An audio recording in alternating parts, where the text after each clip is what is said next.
Yeah, rockets are one of the great weapons you can use, especially on smaller mechs, I would say. Until you get to the stupid, longbow with 300 rocket launchers mounted on it, but that's a There is that's a nothing wrong with that. that's a MechWarrior Online kind of thing.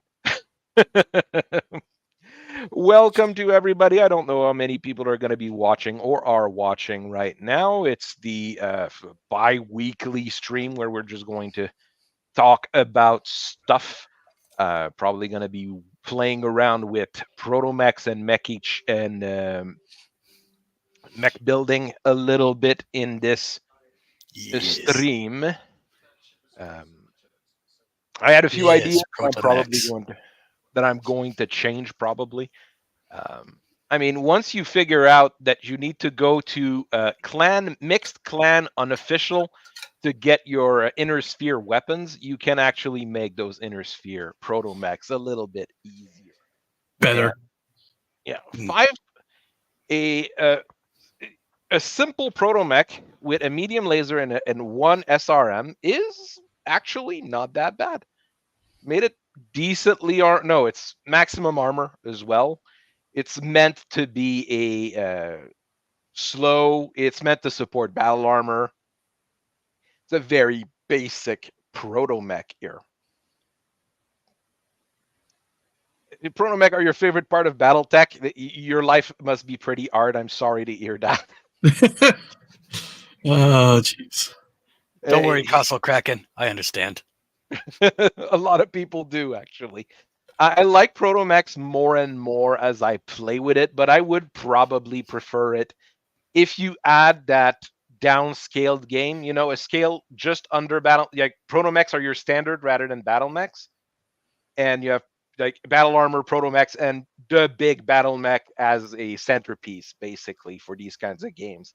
That'd be probably a lot of fun to play too. It'd be very different than regular BattleTech, but probably doable. But I, do, I have expressed before the idea of like essentially kind of a kill team version of Battletech.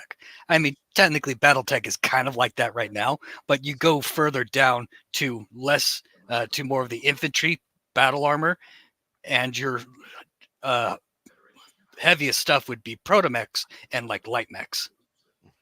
oh no, someone brings an atlas to the table, and you're like, well, this is going to change the game. I didn't bring any multi-meltas, damn it. You can quit.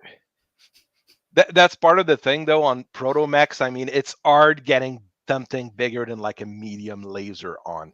And the ProtoMech ACs, I keep trying to make a mech with ProtoMech ACs, and it's almost impossible. A ProtoMech with a ProtoMech AC, they're still too Oh, heavy. Jesus. Those things are still too heavy. I mean, a ProtoMech AC4 is the one that I was aiming for, basically. I mean, 4,500 kilograms plus the ammo. You have to think that you need to bring 2 tons. something to the table, Yeah. right? So that's troubling. Yeah. I mean, compared to ProtoMech AC2 350 to a Clan Ultra AC2 500, at least there's a good difference. I mean, there's a decent difference between the two, and the range penalty is not that bad. I kind of like those on BattleMechs, but they're quite different here.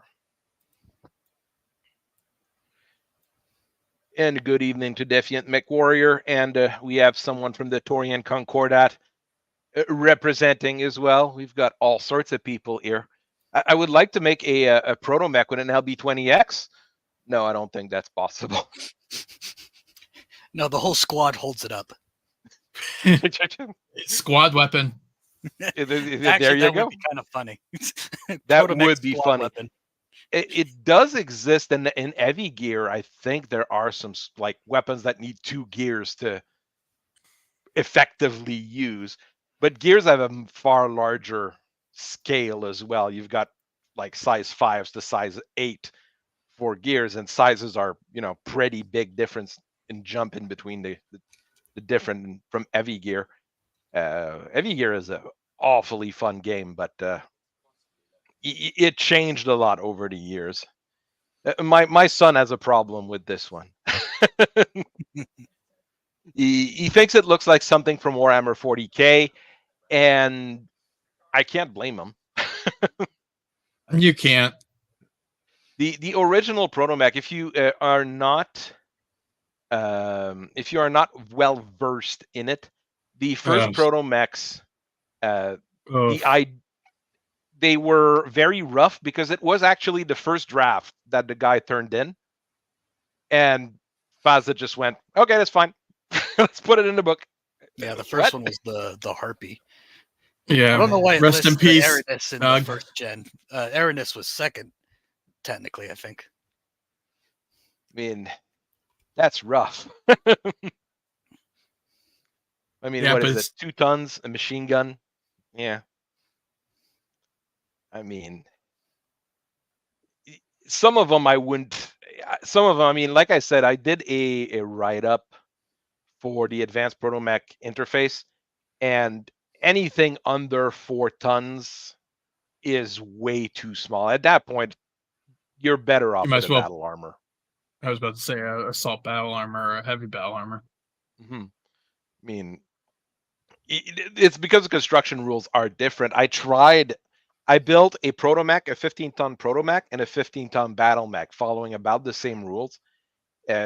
You get a little bit more stuff on the BattleMech, on the ultralight BattleMech, but the ultralight BattleMech will be alone, while the ProtoMechs are going to walk around, in groups of 3, 4, 5. So it's going to start being a problem then. The hippogriff looks really cool. I have to say, this one here looks really cool. Not sure about the head, but the whole body design, I really like. It's not hateful. It's a big bird. I was gonna say it's like the vulture armor from the first Amazing Spider-Man. True. It's not. I mean, it's entertaining. Let's say I'll go with that. I mean, admittedly, I'm dragging my feet when it comes to all my artistic redesigns of all the ProtoMechs. I need to get around to it. Eventually, the hippogriff would be one of the ones I do. I mean, it is a really good. I mean, you can improve on that a little bit, but I don't think it should change all that much. Maybe the head, like I said, I'm not a huge fan of it. I'd make it the beak go forward rather than down, because right now it looks like a sad bird rather than an angry one. I mean, 2 LRM2s, I mean, on a group of 5, that's a whole lot of LRMs, once again, that are going to be flying at the enemy. And it's got very good protection. It's very mobile. This is a pretty scary one, I would say. And there's some that I'm not a huge fan of, but some I like. The Centaurs were always good. I mean, micro laser doesn't look like much, but once again, you've got 5 of those. Yeah. Poking. It's gonna start hurting. And then it's basically you've got the LRM3 and the SRM2, so basically you have good range brackets. Mm-hmm. Not a lot of ammo, but that kind of helps because you pick away at LRMs at a distance, get into SRM and micro range after that. There you go.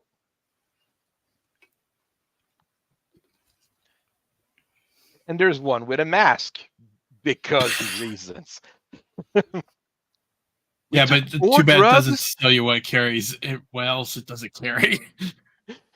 We took more drugs and we decided to put a mask on it. Sure, Mr. Goliath Scorpion. Sure. Minotaur, I mean.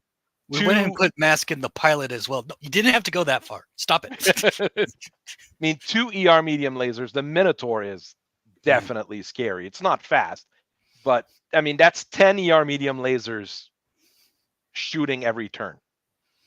It's the ProtoMech equivalent of a Hunchback 2C, although for its class, it's got better armor.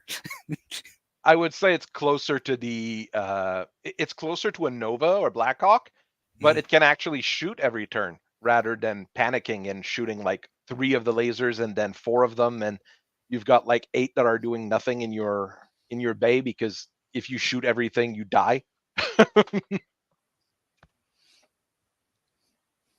Uh, yes, Mask. That was a weird TV show as well.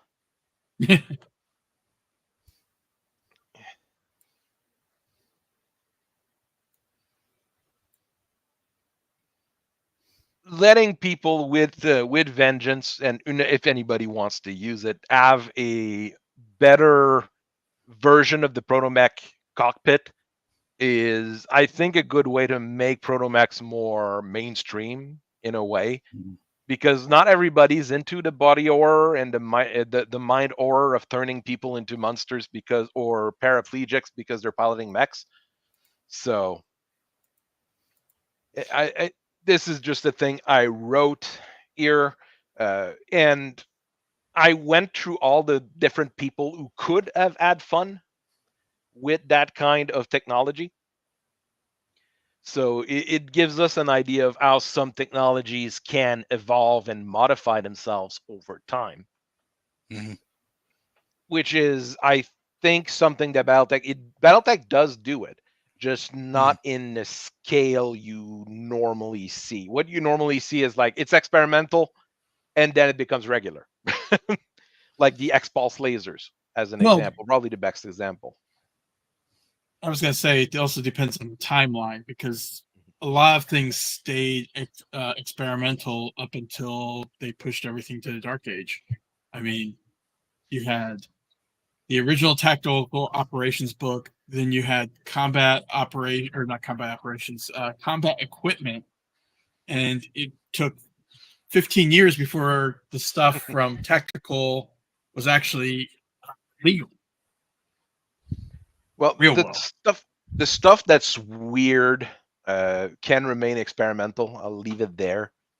Composite structure, as an example, it should never go to be standard, because nobody in their right mind should build a mech with composite structure.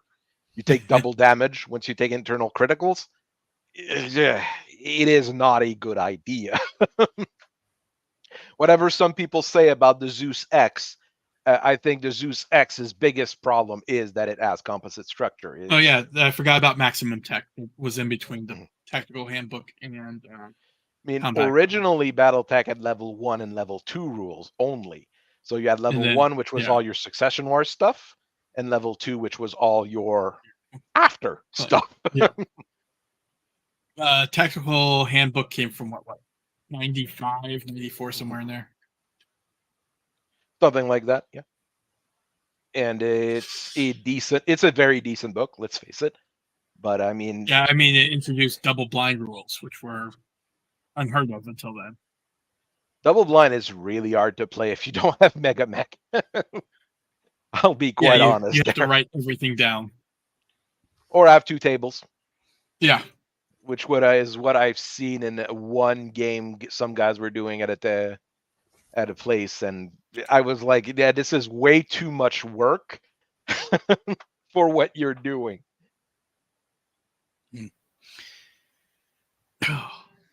Well, luckily for ProtoMechs, there's a lot of gray area with ProtoMechs, since the writers and creators have given them very little room. So you can kind of bring them out of obscurity in fan lore pretty easily. Let's be honest, they've forgotten about every unit except mechs.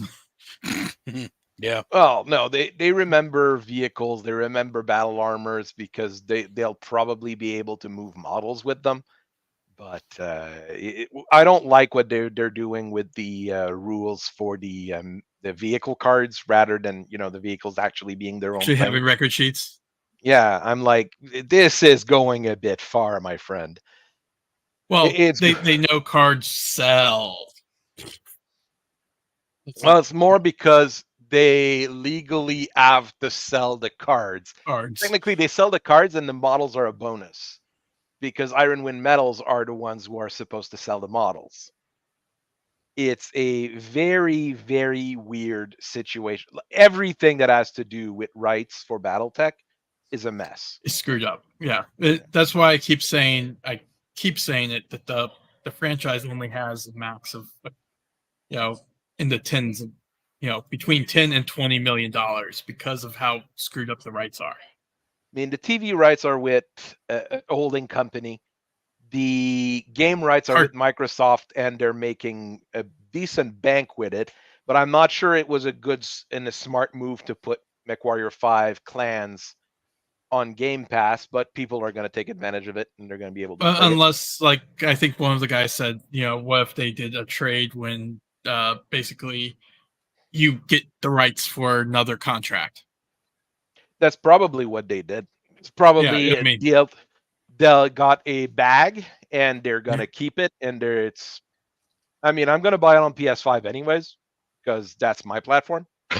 I play everything on PS5 because my computer is I actually don't like it on consoles. I tried it on Xbox since it was on Game Pass, but wasn't a big fan. I'll play on PC. Yeah, my PC is a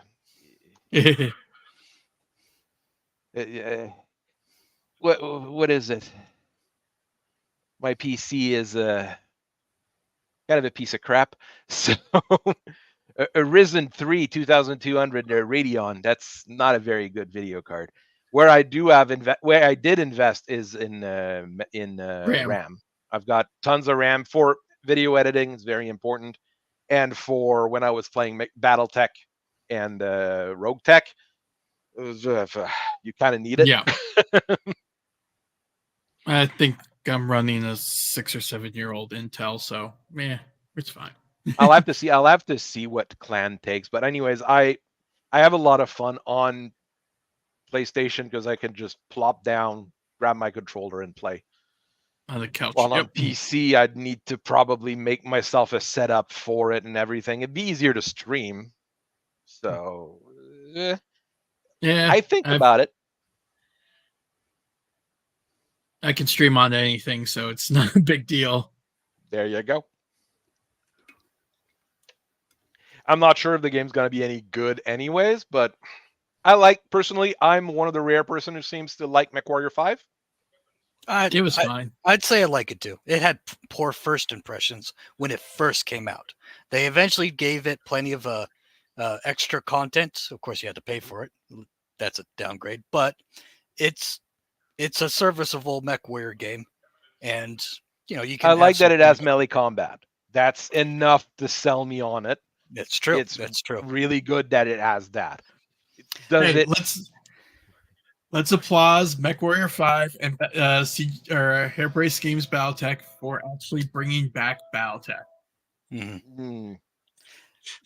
I mean, one thing I really hope they have in MechWarrior 5 clans is at least something about elementals. You might not have any characters in it. I just hope they have some acknowledgement that elementals are a thing in clan society, because there should be stuff on the ground. I don't know if it's probably be a nightmare to program, but it might be in one of the expansions too. You have to think of that. They're probably thinking of doing 3 to 5 expansions for that one as well. And I can see if you have clan and mercenaries, do a thing like they did in Total War Warhammer, where you merge the two games together in a special third mode. So you can fight the clans with your mercenary company from Mercenaries. Mm-hmm. I don't know if they're going to do that. It would be a dream and it would be awesome. Are they going to do it? I have no idea. The Hatchet Man is very satisfying in these games. And then you're like, yeah, it's really cool. And you put one on the table playing against your friends. And you remember why the Hatchet Man is terrible. That's just the difference. That's just the different experience between playing a tabletop and playing a simulator. It's just going to be different. I mean, the Hatchet Man is what the urban mech wants to be. It's an urban combat mech that is really devastating, but it can't be used in almost any other situations, unfortunately. That's a lot of mechs, so. The Axeman, well, you're getting a little bit closer to what it could be, just because swinging for what? It swings for what, 10? How much does it swing for again? Can't remember. It'll swing for 13 with the hatchet, the Axeman. So you can take off a head with a single hit. that's when hatchets start being fun. When you can just clonk someone over the head with your hatchet and just take off the head right away. That's when things get fun. The second variant of the Axeman fixed the issue of it didn't have long range weaponry. So, well, the 2LRM-15 makes it basically it's a Crusader until something gets close to it, and then it's a scary Crusader. it's basically a standoff defense mech.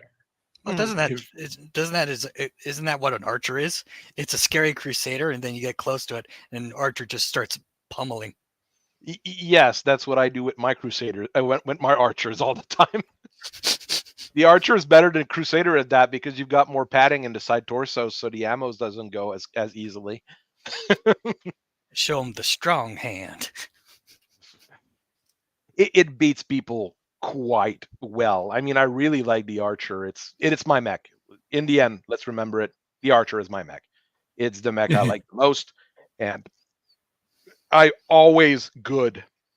Whenever, I mean, MechWarrior 5, first thing I do is always rush to get myself an archer.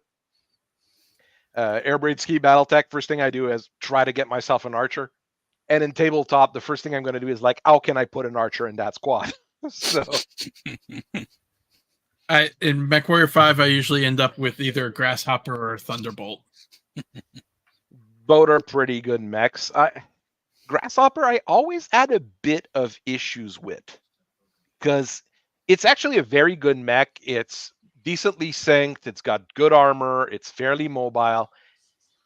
What I don't like is its long range equipment. You have a large and an LRM-5. It's a bit tight. I switch the LRM-5 normally for an SRM-4 anyways because it gives you just that additional punch at short range. I don't know. I mean, Grasshopper's a very decent mech, and it's one of those odd ones that you read the lore for, and you're not quite sure what's going on.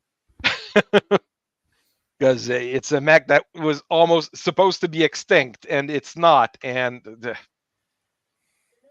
I mean, 4 medium lasers, that's a piloting skill roll per turn. The large laser ensures that, and the LRM-5 is there for moral support. That's about it, right? I mean, you've got 1 ton of ammo for it, load it with smokes. On a Grasshopper, it's going to be worth it.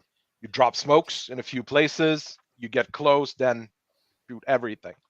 And since you don't really, I don't think you have anything. No, you've got your large laser in an arm, I think. Yeah. No, it's a medium. It's the medium laser in the arm. It's 2 mediums in the arms, large laser center, and 2 in the torsos.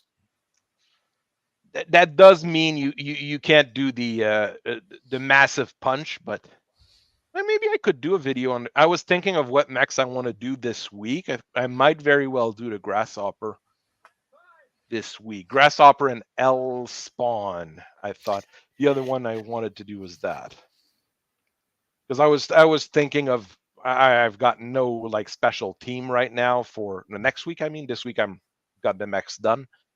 L-Spawn was someone just had fun posting it, so posted like the 3D models of it, and I was like, okay, well, it looks I have cool. done redesigns of the Grasshopper. No, we'll take it.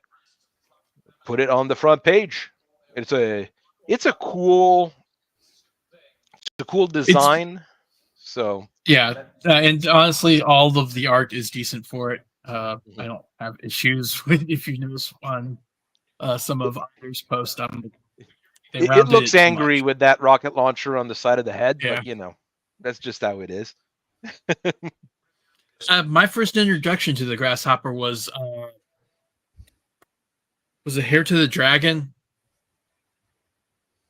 Quite possibly. Where the Rousahog warlord saves Teddy K by jumping out of a dropship. Wasn't it the mech that what's his name? It's the mech that Thor Miraborg was piloting as well when he got critically injured, if I remember right. I do prefer this one here with the bug eyes. That particular look for the Grasshopper really looks cool because it has those grasshopper eyes on it. And Right. grasshoppers are really scary. I will be honest with everybody here. If you've seen a locust swarm in your life, grasshoppers are scary.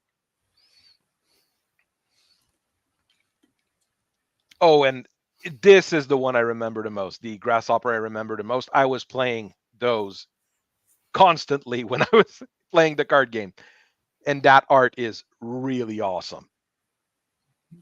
Is legit. The CCG is a thing. I don't know who has the rights for it, because I know it was Wizard that was releasing it, right? I think it still resides with Wizards. No, because the copyright is expired on it, because they haven't released anything for 20 years for it. So the copyright is, since it's a board game, I would assume it's with CGL, because it counts as a board game, right? Since it's a trading card game. It's hard to say. You know, let's ask our friend at Google. Hey, Google.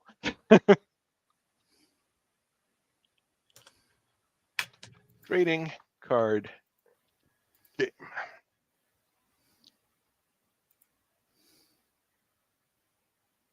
Probably Catalyst. It's sad that it's Catalyst, but you know what? That could be how they got the ability to make cards for Alpha Strike. That would be silly, yet true. Because honestly, here, that's a game that you could release tomorrow. You already have all the cards, right? And you already have the art. You already have all the stuff. Tomorrow, you get a printer. You print you print the cards in sets. And rather than selling them as a trading card game, you sell them as a living card game. So like, this is the you're buying your Steiner box. Here's all your Steiner mechs, your Steiner characters, and your Steiner stuff. There you go. You're buying your Kurita stuff. Here it is. Lair.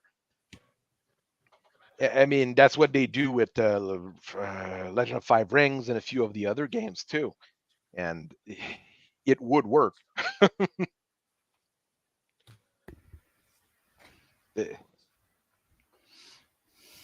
Because the rights on this one was really weird, because it was Wizard of the Coast, but it was for FASA. It wasn't like, because FASA didn't have the tech and the resources to drop a card game, and they got Wizards to do it. And it was designed by Richard Garfield himself, and it is probably my favorite trading card game. Between that and Vampire: The Eternal Struggle, Vampire, the different names that it went through over the years, but VTES, Jihad. Yeah, Jihad. That was the original name, I think. Those are my two favorite games for trading cards. Seriously, VTES is another one they should be doing. I think they're doing little card games with it. Just nobody's buying it because nobody's playing Vampire anymore. But for me, it was Jihad or Vampire: The Eternal Struggle, and Rage. Rage for Werewolf. I only played Werewolf once. So I mean, I spent not too much money on this game, but I spent a decent amount. My parents weren't too happy about that. And I liked it a whole lot better than Magic. It's not even comparable. In terms of the strategy you need to have in the Battletech trading card game, it's really a fantastic thing. And it would be so easy to monetize. I'm saying that.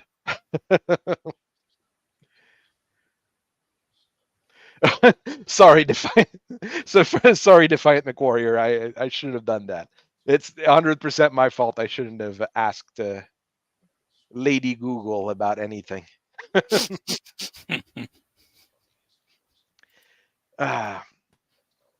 So yeah, it's a good idea. I think I'll do the Grasshopper and the Elspawn. I'll write those up this week. You know, Elspawn, Elspawn's a weird one because it's like it's a Whitworth, but not as good.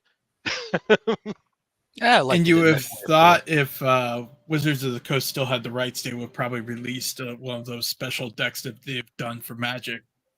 One of the combo.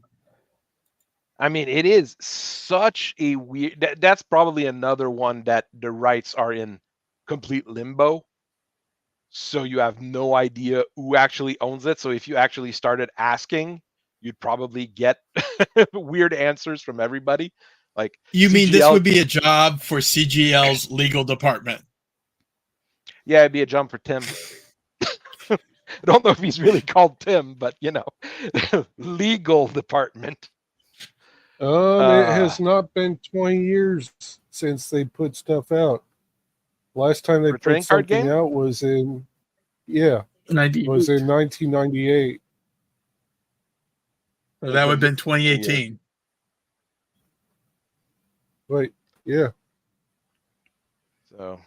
So it's been a while. 25 years. Battletech PCG boosters. Those were crazy pricey last I checked. That's what I liked about Rage. A full boost, something like the full booster box back then cost only like $40 for Rage. Rage was reasonable. Rage is one of those that is still reasonable. VTES, the prices vary quite a bit, but that's because everything's legal in VTES. So the rare old stuff is going to be expensive, and the rare modern stuff is going to be expensive, and you're going to have a glut of common cards that people just have tons of. So, well, it's like that for Rage as well. With what you just said about the vampire card game, with the glut of common cards and everything with the Rage card game from the first release or from launch to the last expansion or latest expansion was legal. You didn't have this cycle bullshit that you have with. Well, I understand why companies do the Gathering or with Legend of the Five Rings. Legend of Five Rings at least was more like storyline based, so it made a little bit of sense, not terrible. But I mean, for games like Magic and games like that, I understand why they do it. Not only because it ensures sales, but it also keeps the game refreshing itself. And you don't have to have a ban list the length of, a small phone book like Yu-Gi-Oh. Yu-Gi-Oh is. Oh no, you got that with Magic the Gathering as well. Magic has gotten to that point, and honestly, I can't do Magic anymore. I played a bit during that Greek expansion, like 6 or 8 years ago, something like that's the last time I played Magic. And I didn't enjoy it. The one and only time I got into Magic was that Japanese expansion they did. The one that everyone agreed was the worst expansion they did. I was in it. Oh, no. It is not the worst. You have not played Fallen Empire, my friend. Well, that was a lot, you take that back. Fallen Empires was awesome. Have you ever done a Fallen Empire draft? There is nothing scarier than that. And when you're like, okay, I've got 10 cards in that booster, they're all terrible. What do I take? You're like, the only time I'll take the time I tried Magic was First Ed. Ooh, jeez. You're dead to me now, Professor. Fallen Empires was great because you had great artwork. You had the alternate artworks for the different versions. Fallen Empire had some great cards, especially in the super small cards, like the quick to play cards. But it had nothing mechanically that worked well. It was all over the place. It had 2 great cards, Baron Sengir and Autumn Willow. Those were the 2 good cards in the entire set. After that, you had a lot of very good commons, which is great. Those weren't in Fallen Empires. Barensinger was in Fallen Empires. Oh no, that's Homelands. Sorry, I am completely messed up. Homelands. Fallen Empire was weird, from what I remember. I drafted both once.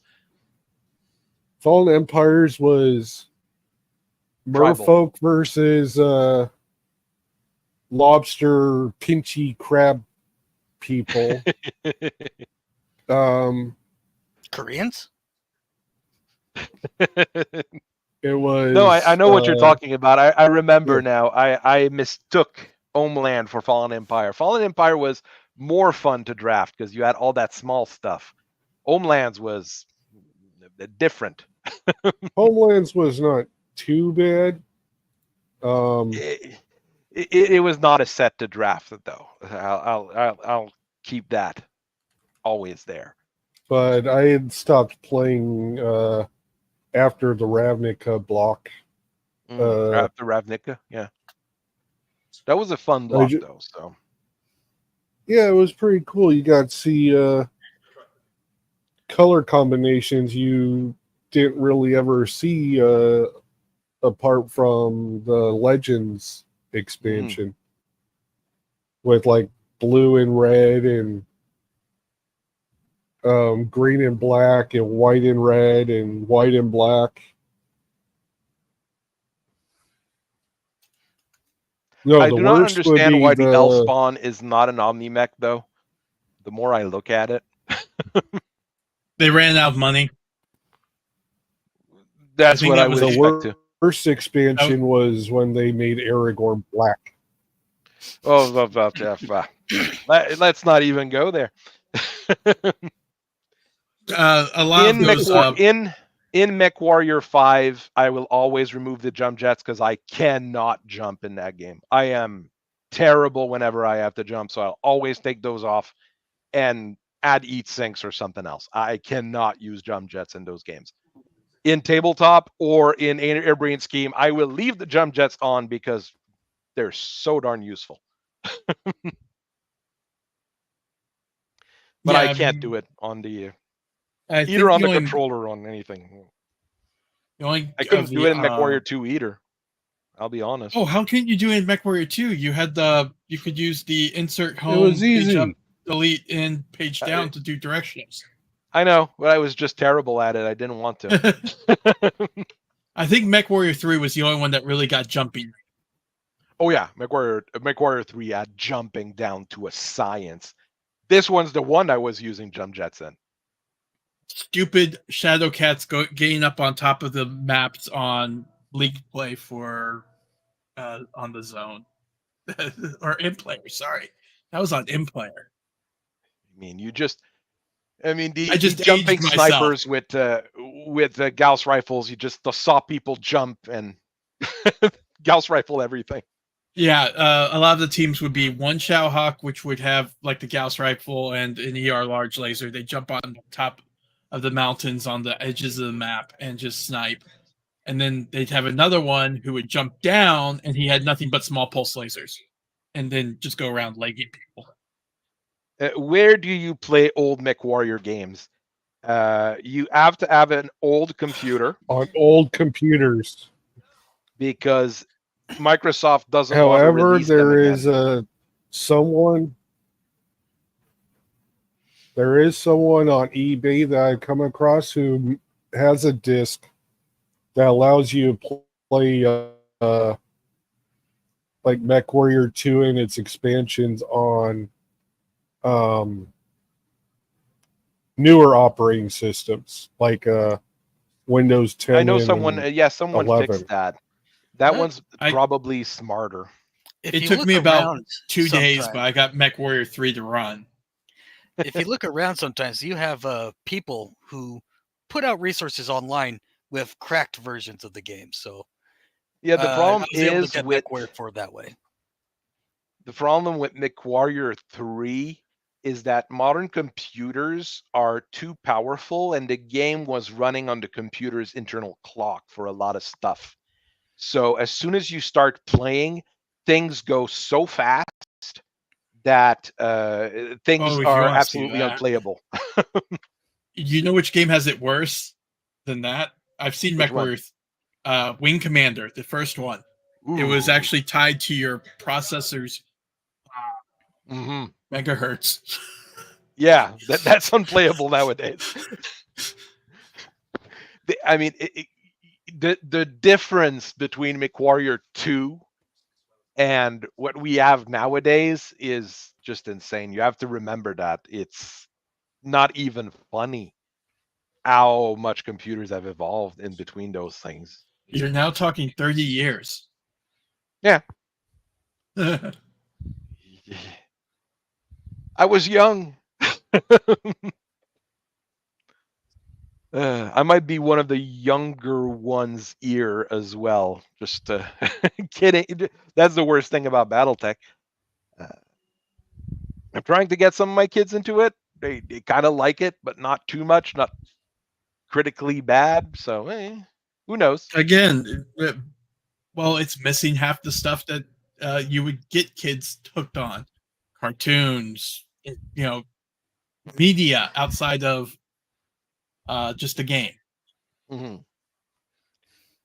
Well, that's when you teach them how to dare refuse a patrol. You have to bring it to their attention. No, that is that is an issue. Because everything now has some sort of gateway. Multimedia. There's a multimedia element to it that brings not just kids, it's everybody. And I mean, there's a reason why PGI brought back Battletech so much to the common person. Because well, actually, it's available. I was gonna say it's available, and they actually put in some marketing. The marketing for Clan, some people say they don't like it. I actually found it decent. It's not wonderful, but I mean, what was it? 2 years in a row that they sponsored a section in the Game Awards. Mm-hmm. So. Official webcomics, that'd be a thing that you could do. Wouldn't even be difficult. You even have the people to do it. I mean, look, my first BattleTech game I played when I was 6. It was on my Christmas when I was 6 is the first BattleTech game I played. I had a Crusader versus my brother's Thunderbolt. It was not an even fight. Unfortunately, webcomics I think is a dead genre. Well, you have to go through webtoons. Understand it. So you have to go through webtoons now. They have to make TikToks. BattleTech being to TikToks. No. Webtoons makes a decent webtoons can make a very good impact. Of course, having a decent webtoons is fairly difficult. You have to have a steady release schedule. You have to have decent quality. And webtoons takes a decent chunk out of what you do. But, I mean, there's webtoons that are being turned into anime series now. So we're getting there. Webtoons has a lot of issues. One of which being that it's predominantly used by women. So it's all the webcomics on there that are pushed are for that demographic, and shonen isn't mecha, and that's the issue. Yep, I know, I understand. I mean, I did comic reviews and comic discussions for a year before I branched out to BattleTech, right? So I've seen and heard and had actual interviews with people who was like, I don't want to do webtoons because my comics wouldn't work in there. Anybody know if the cartoon and the TV or actual live action are two separate licenses? It's one license. Okay. It's TV rights in that case. Oh, no, don't worry. I researched that. Because I was still hearing that Disney owned the cartoon rights. It's not Disney. It's Eisner. Okay. Oh, that's when Eisner. All his stuff. Eisner, right before he left Disney, bought a holding companies who has the rights to a whole lot of stuff. Yeah. Is it good? No, he's not doing anything with any of it. No, it's because nobody's brought a large enough truck of money to either buy the rights he's trying to or get back do onto something. the Disney board. Eisner, no. Given up on that. Eisner's given up on that. He's Current- He's happy living with his large amounts of money because he is freakishly rich, right? So, yeah, this is not a false statement as well.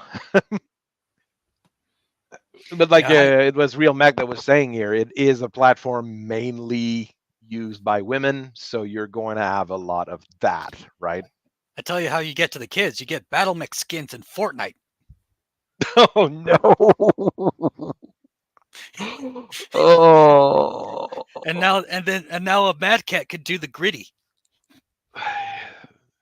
Why did you have to go there? You got to floss an Atlas. Atlas that's flossing there. I might have to draw that. That would be hilarious. This is why God's last name is damn it. Off to the side, his mouth is just a single tear running down his face as he watches a Mad Cat do the gritty. Oh gosh. But yeah, BTHSR 71 is right. It would raise attention. I mean, it's silly. Anything would raise the attention to the AIP right now. Wait, I arrive and I see the thing on the list is AGP. What? AGP combat frame. That's just a placeholder name. But I mean, usually all the Wolverine Union units have 3 letters. P for ProtoMech. AG, well, it's just 2 letters I've put at random. Yeah, I don't know about AGP being the best name though, given You know what? I don't even know. Everything in the Wolverine Union should be called type number. It's like No, they're not Japanese. They're not Japanese in World War II. Or you can go the American route and M and then a number. This one here, it's the first like ProtoMech that I didn't put max armor on. Just to be it's fast, 6.12.6, 9 tons, not super heavily armed, the medium laser and 2 light machine guns, but it's quick and mobile. So how heavy again, sorry? It's 9 tons. It's not so bad. Well, right for a 9-tonner. Going to 12 with a ProtoMech is pretty darn fast, unless it's a quad, of course, but it's pretty darn fast. It's not super heavily armed, but you mean you're going to mow down infantry with 2 light machine guns. That's for darn sure. And a medium laser as a main gun, well, that's always good. It is one of those situations where I will like the inner sphere weapons better than some of the clan weapons. I would because say you only need three ER heat sinks laser. for it. I would say instead of an inner sphere medium laser, go with a clan small ER. I mean, it's a ProtoMech. Some clan tech is available, surely. Yeah, it's the same damage. If you're going 612, you're probably going to get within range of the small ER, and it's only a single ton as opposed to what is it, 1 1/4?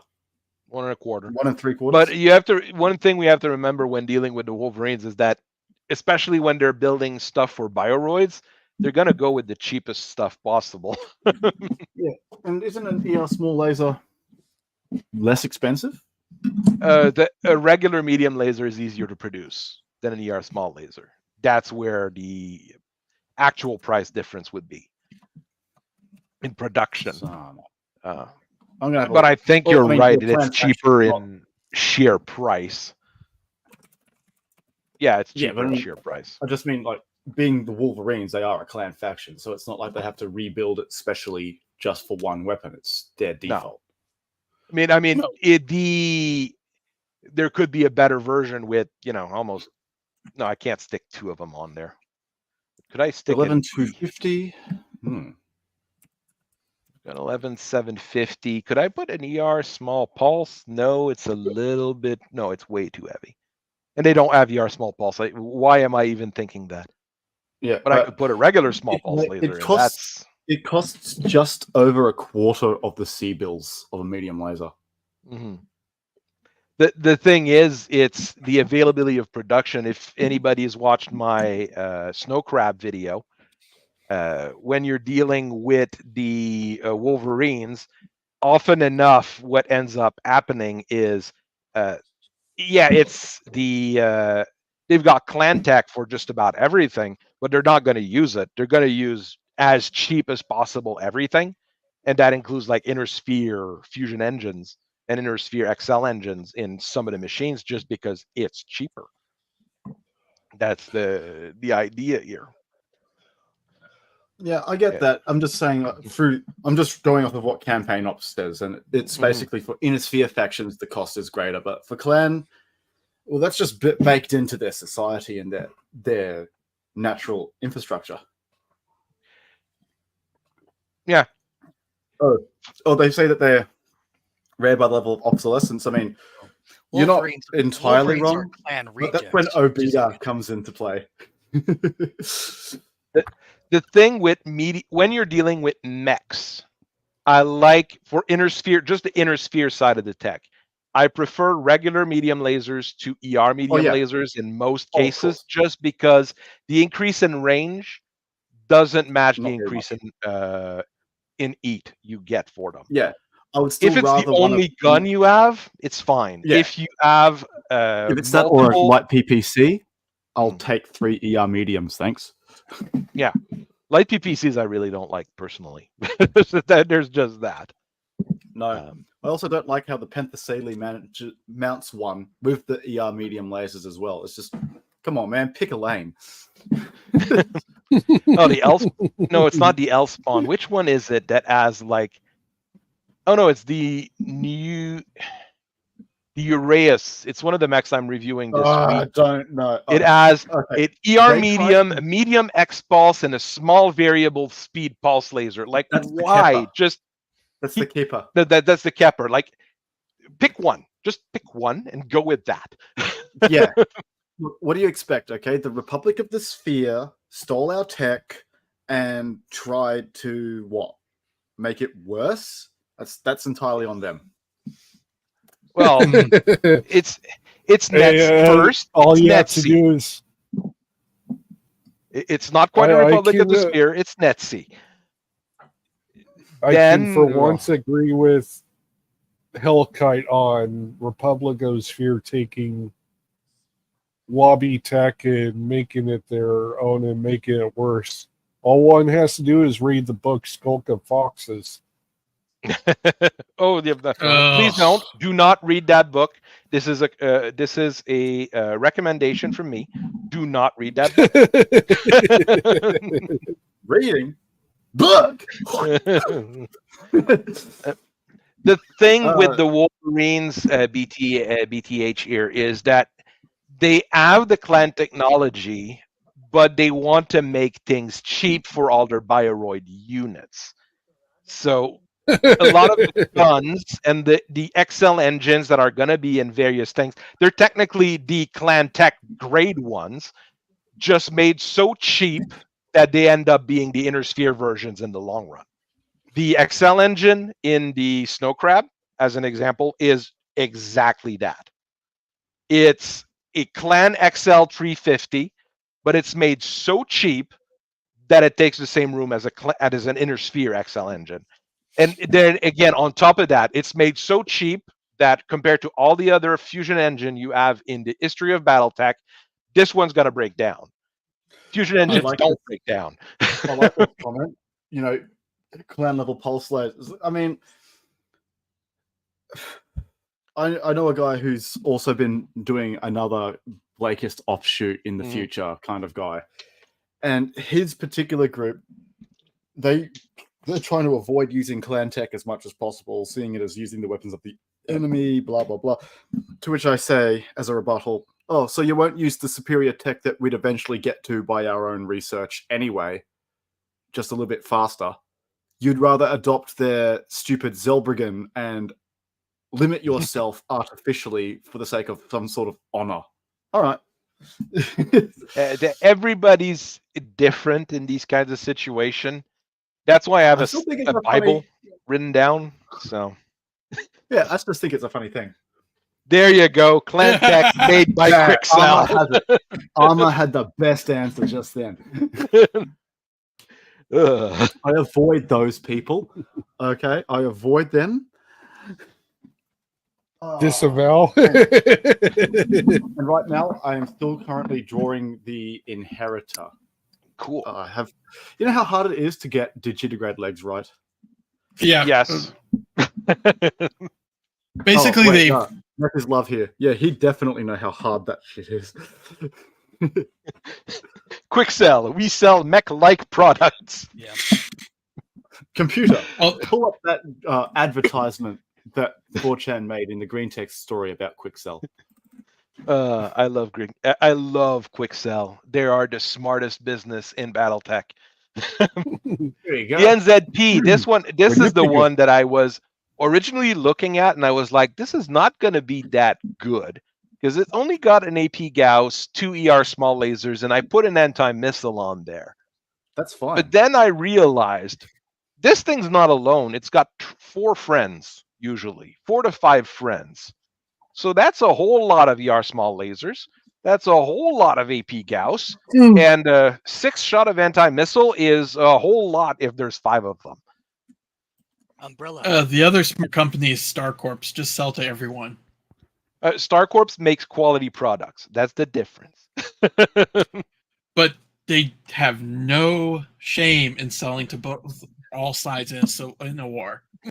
No. Matt, They have shame to do that. Quicksell ad. Quicksell ad. I'd have to find it. It might not bring the right thing. Oh, I've got it up. Oh, you've got it? Yeah, I'm Like, there. doing the there's not a sharing. single ProtoMech that has an AMS, like, officially. There is. Is Oh there? yeah, no. I mean, you Officially, I illustrated don't one think of so. mine. Yeah, I mean, I put one on the ZP because I thought it was going to be a good idea. This is supposed to be the big, the bigger mass-produced one that they make for the Wolverines. So Yeah, and Volkite has one of his. Yeah. Yes. The chrysalid. It's designed as an anti-theft measure. It's designed to look like a shipping crate. It uses a battle armor scale ECM, not for ECM effects, but just to kind of hide the fact that it's got a working ProtoMech inside that crate. When it detects that the cargo that it's adjoining has been stolen, it waits for a bit and then it activates, cutting sick on the crew, tearing them apart. The AMS is just in case anyone has a smart idea about bringing an SRM to it. It kills the crew and then activates a comm frequency saying, hey, all the stolen stuff is recovered, come get it. And then it goes back into the rest of the crates. does it use a black box? Does it use a black box to send those communications?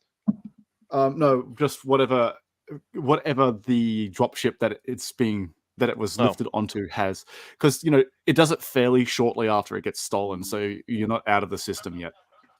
Okay, because I'd put a black box in them. I mean, that's not a thing that exists in rules, but I'd put a black box in it, and if it leaves the system, it can send send a fax back home. Well, it's currently got a full ton of liquid storage for 0G jump jetting if it has to. I could always just make it a half ton and then give it a half ton black box computer. Like this particular ad for Quicksell, here's one thing about it. Quicksell does build the Manticore, but Netsea also builds a Manticore. Which one do you want to buy at the end of the day? The one that will actually sell to me as some dinky little backwater periphery state. And so it's going to be a Quicksell. Yeah. One-armed rifleman and you're pissing on yourselves like the most scandalous. Yeah, and it's like, we Quicksell. You get what you pay for, and y'all ain't paid for shit. Exactly. I mean, it's a decent idea. I like Quicksell because they will sell to not just to anyone. It's literally like it's one of those companies that'll show up in a system like, hey, we're building a factory. We're going to build you all sorts of stuff. And like 6 months later, you turn around and like, where are they? and they're gone. Quick sell. When you don't care what you put in your dropship. Quick sell. You don't have a fixed address, and neither do we. I really like. I think the Manticore is the main battle tank of the Succession War. Basically, it does everything a main battle tank's supposed to do really well. The Bulldog is pretty darn good as well, but the Manticore you're going to be able to buy just about everyone because everybody's building it. Because the company that made the Manticore originally went bankrupt. Ah, well, welcome to the wonderful world of Battletech. This is another ProtoMech I made with the anti-missile. It is available to even in like not unofficial rules. So it's just that none of them put them on. You need a decent amount of ammo for it to work pretty well. And this one, unlike your box mech, this thing is meant for combat. It's not meant to just kill people in a dropship. This is a combat ProtoMech. I have a combat ProtoMech with an AMS as well. It's for this second founding of the Homeworld Clans thing that myself and a few others have got going on. The Dark Cast bands together a little bit and goes legit as a sort of, if we're going to have criminals anyway, may as well be organized. And they call themselves Clan Surat. Their totem mech is a ProtoMech called the Surat, and it's just shaped like a big old gorilla with a fez hat. The fez hat is the AMS. And that is the inheritor. It's starting to look really good, your inheritor. It's taken me a long time to get there. Far out. I finally got the legs in a decent position. You know how many iterations I have failed to do that with? Oh, I've seen 4, so... Yeah, and they're all over the place. It looks like an AI artwork half the time. You can actually stand a chance in it against the mech in a Manticore. That is 100% true until the mech gets on your side and shoots its SRM. Then, well, you're reminded that you're in a tank. Oh god, there's a reason why remind me of a Tau. I mean, there's a reason why in every video where I'm talking about the SRM, it's always like you use those for tank hunting. They're great at that. Same with an LBX. An LBX shot at the side of a tank is usually like, well, that tank's not moving anymore. I guess I'll die. Well, I mean, an SRM is basically a futuristic version of a bunch of RPGs strapped together. So look at the weight of them. It's a Stinger. Yeah. It's one of those things that we've sent tons of in Ukraine there, and that they said was a Wunderwaffe for a while. That's what an SRM is. Well, actually, it would be a Streak SRM in that case. Yeah, Stinger's a little more expensive, like in comparative. Well, the thing is, the ECM technology in Battletech is completely. What someone said once is not that the ECM or whatever technology is, that the computer technology in Battletech is completely different from the computer technology we have. It's fiber optic cables for everything rather than switches and transistors. So since it's a completely different idea of how computers work, that's why things are so different from what we have. And yes, the Rocket Launcher 10 is what is a bundle of RPGs, and I love the Rocket Launcher. Yeah. On things like ProtoMechs, I want to be able to add them, but they don't exist, so I have to fight with it at some point. But you just go into the file itself and manually write it in as an item. Okay. Because I want to make one with rocket launchers and stuff, but this one's the big boy ProtoMech of the Wolverine Union 510. It's still fast, or decently fast, not maximum armor, but well armored. Fast. Consider it thus: multiply the weight by 5. That's what it's going to be in a point. They don't operate alone. Oh yeah, it's the 10 ER medium lasers and the Streak SRM2 that are terrifying. I mean, you bring 5 of those into play, things are going to end poorly for people. Yeah. But are those inner sphere or clan ones? You probably have a version with inner sphere ER medium lasers and one version with plan ER medium lasers, depending on which factory made it. Because that's how the Wolverines roll.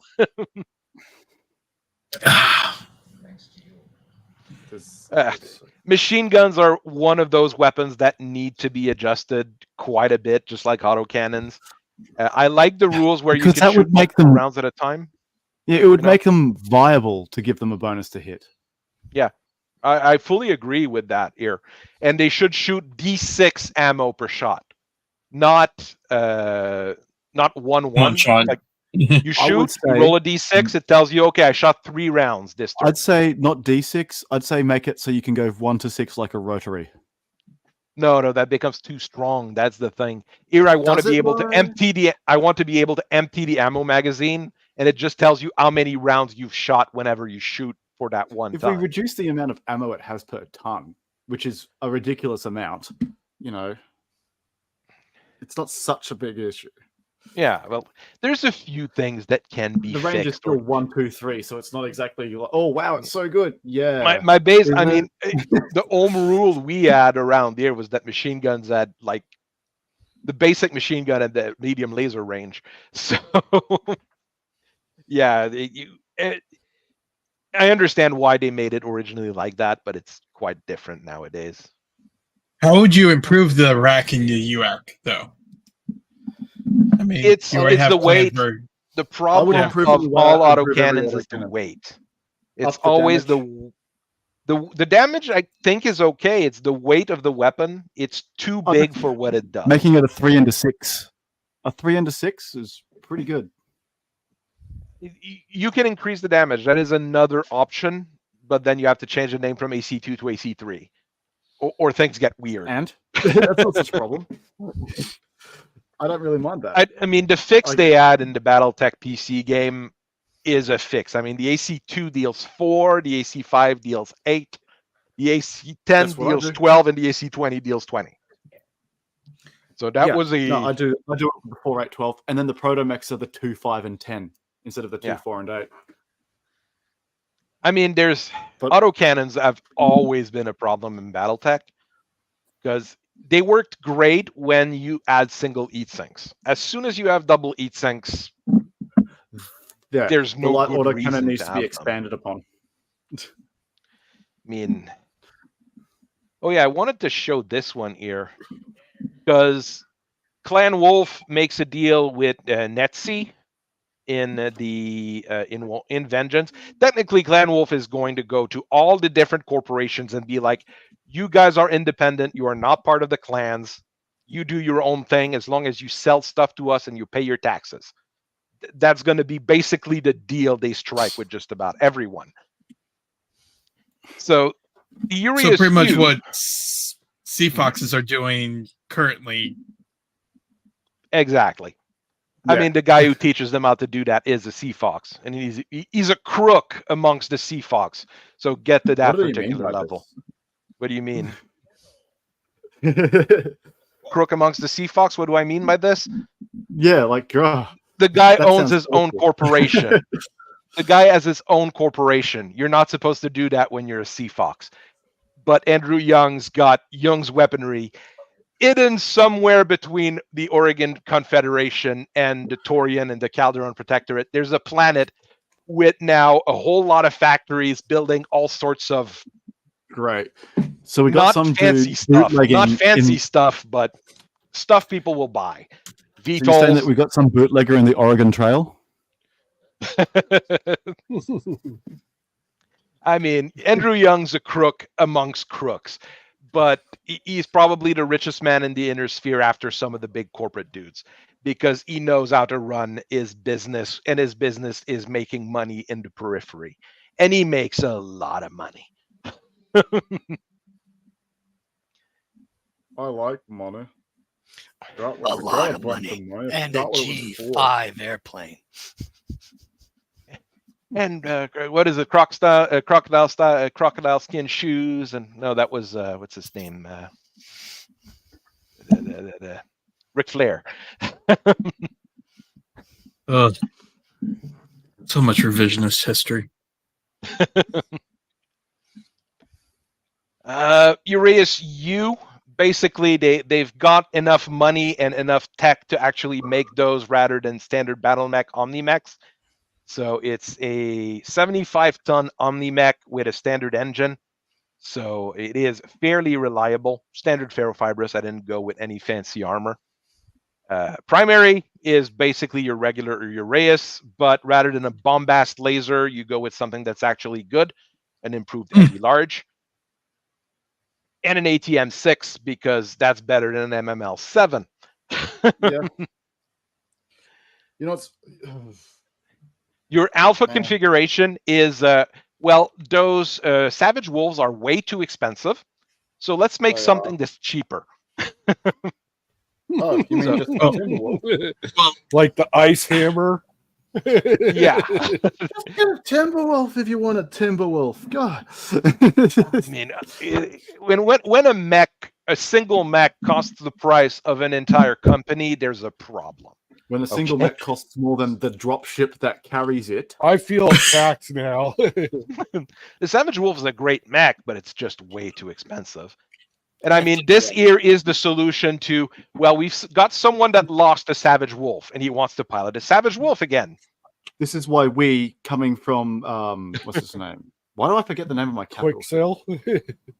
No, I'm not from Quicksell. I was from Kong, but now I live in the Carthage station with the new word of Blake people. And we focused on endo-composite and light engines being improved to save money rather than let's save more weight by going more expensive. I'd rather buy 2 mechs and have more weight and harder to destroy all of me than just a dropship worth of 1 mech. I mean, the I agree. the XXL armor, if you go with an XXL engine, have Arden armor or ferrolamellar. You can't afford an XXL engine on anything lesser than that. I'll be Has anybody actually ever explained how the clans actually pay for their mechs? They don't. They don't. Exactly. So what does it matter? But I mean, the production still is relevant. What's the other configs I did with that? Bravo, a pair of claws, because claws are fun when you've got triple strength myomer on a 75-ton mech. And to eat up, well, you got 2 heavy, 2 improved heavy, 2 improved heavy medium, 4 improved heavy small, 2 ER large, and 2 ER mediums for a tiny eat amount of 98. And a heat dissipation of 24? Yes.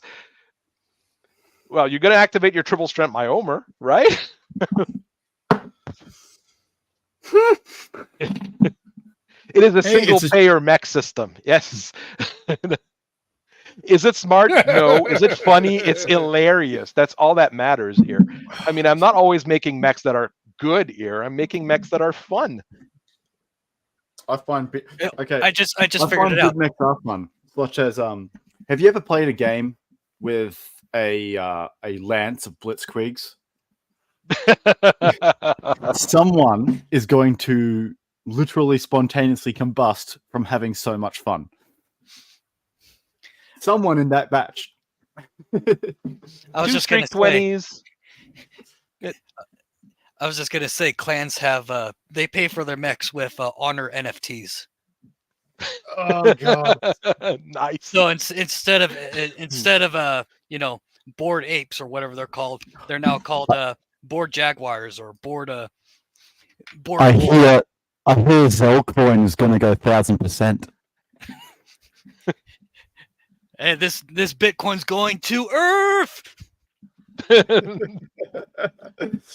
This one's relatively sensible. I mean, Streak LR M20s are good. Yeah. This one is you are going to be facing a Savage Wolf. So bring 2 large re-engineered laser, 4 medium re-engineered laser, and small pulse laser against infantry. This one's probably the most sensible one of the bunch up till now. I still think I'd bring my twin LBX cannon variant. It works against hardened armor, which is funny. And Juliet is it's basically the same thing as the Prime, but with jump jets. And Double Juliet is me putting improved jump jet on something and remembering how crappy they are. Because they take so much weight and Well, if room. you've got TSM, right? Have you tried the prototype improved jump jets? I don't think it's available through this. It should be available. What? Oh, I mean, I'd No, probably they have to exist. change the year or something in this one. Maybe.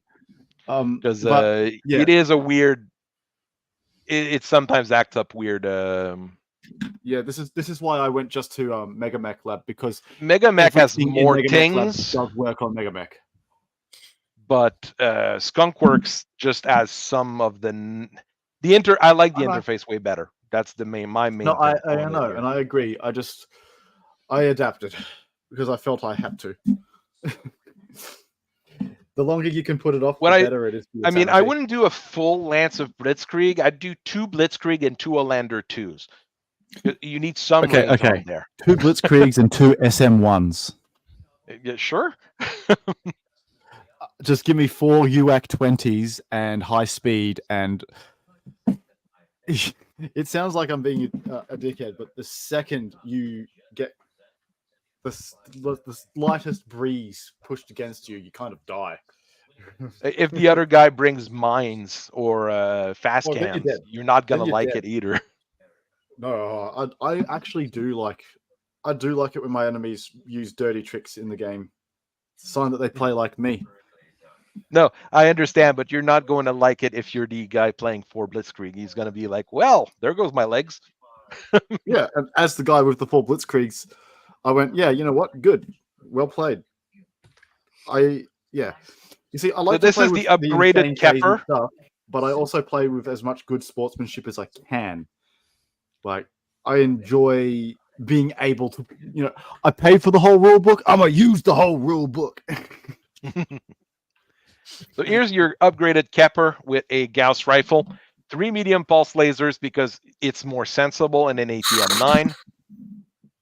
This is a nasty 55-ton mech, and it's not going to run odd either.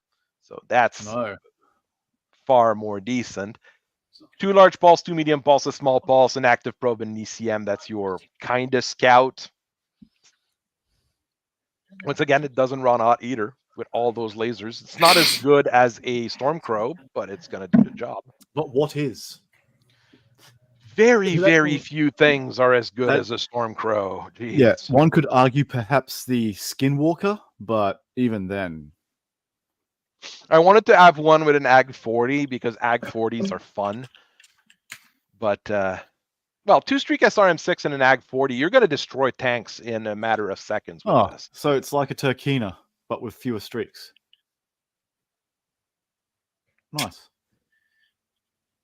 2 ATM 12s because that's also fun with 2 improved heavy mediums, and an ER large in the head because that's where ER large lasers always go. You have to sit on your biggest laser.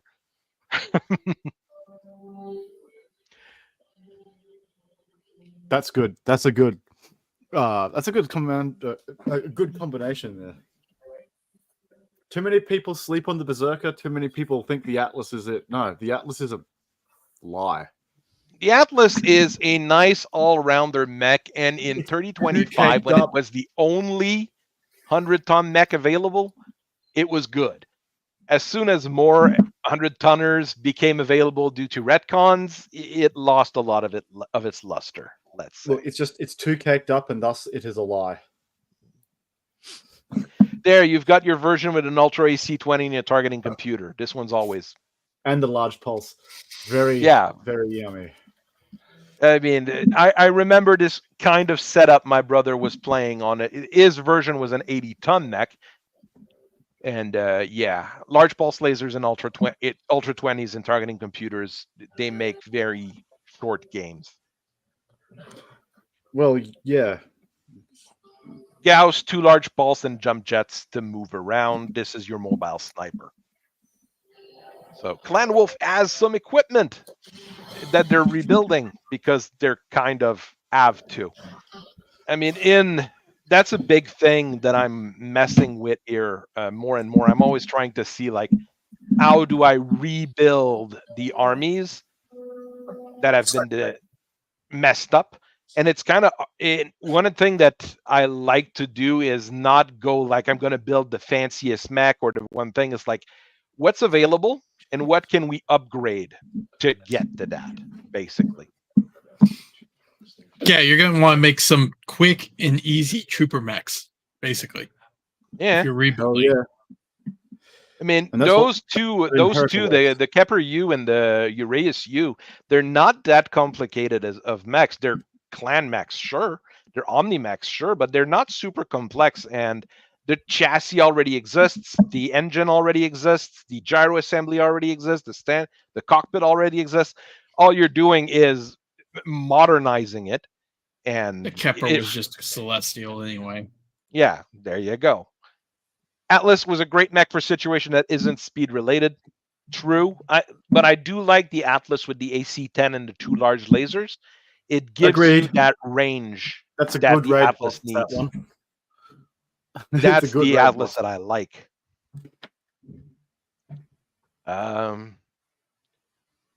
Krupp being a company on Terra, they make Rygens. So let's make a Rygen for the clans. ERPPC, ATM6, 3 medium pulse lasers, 696.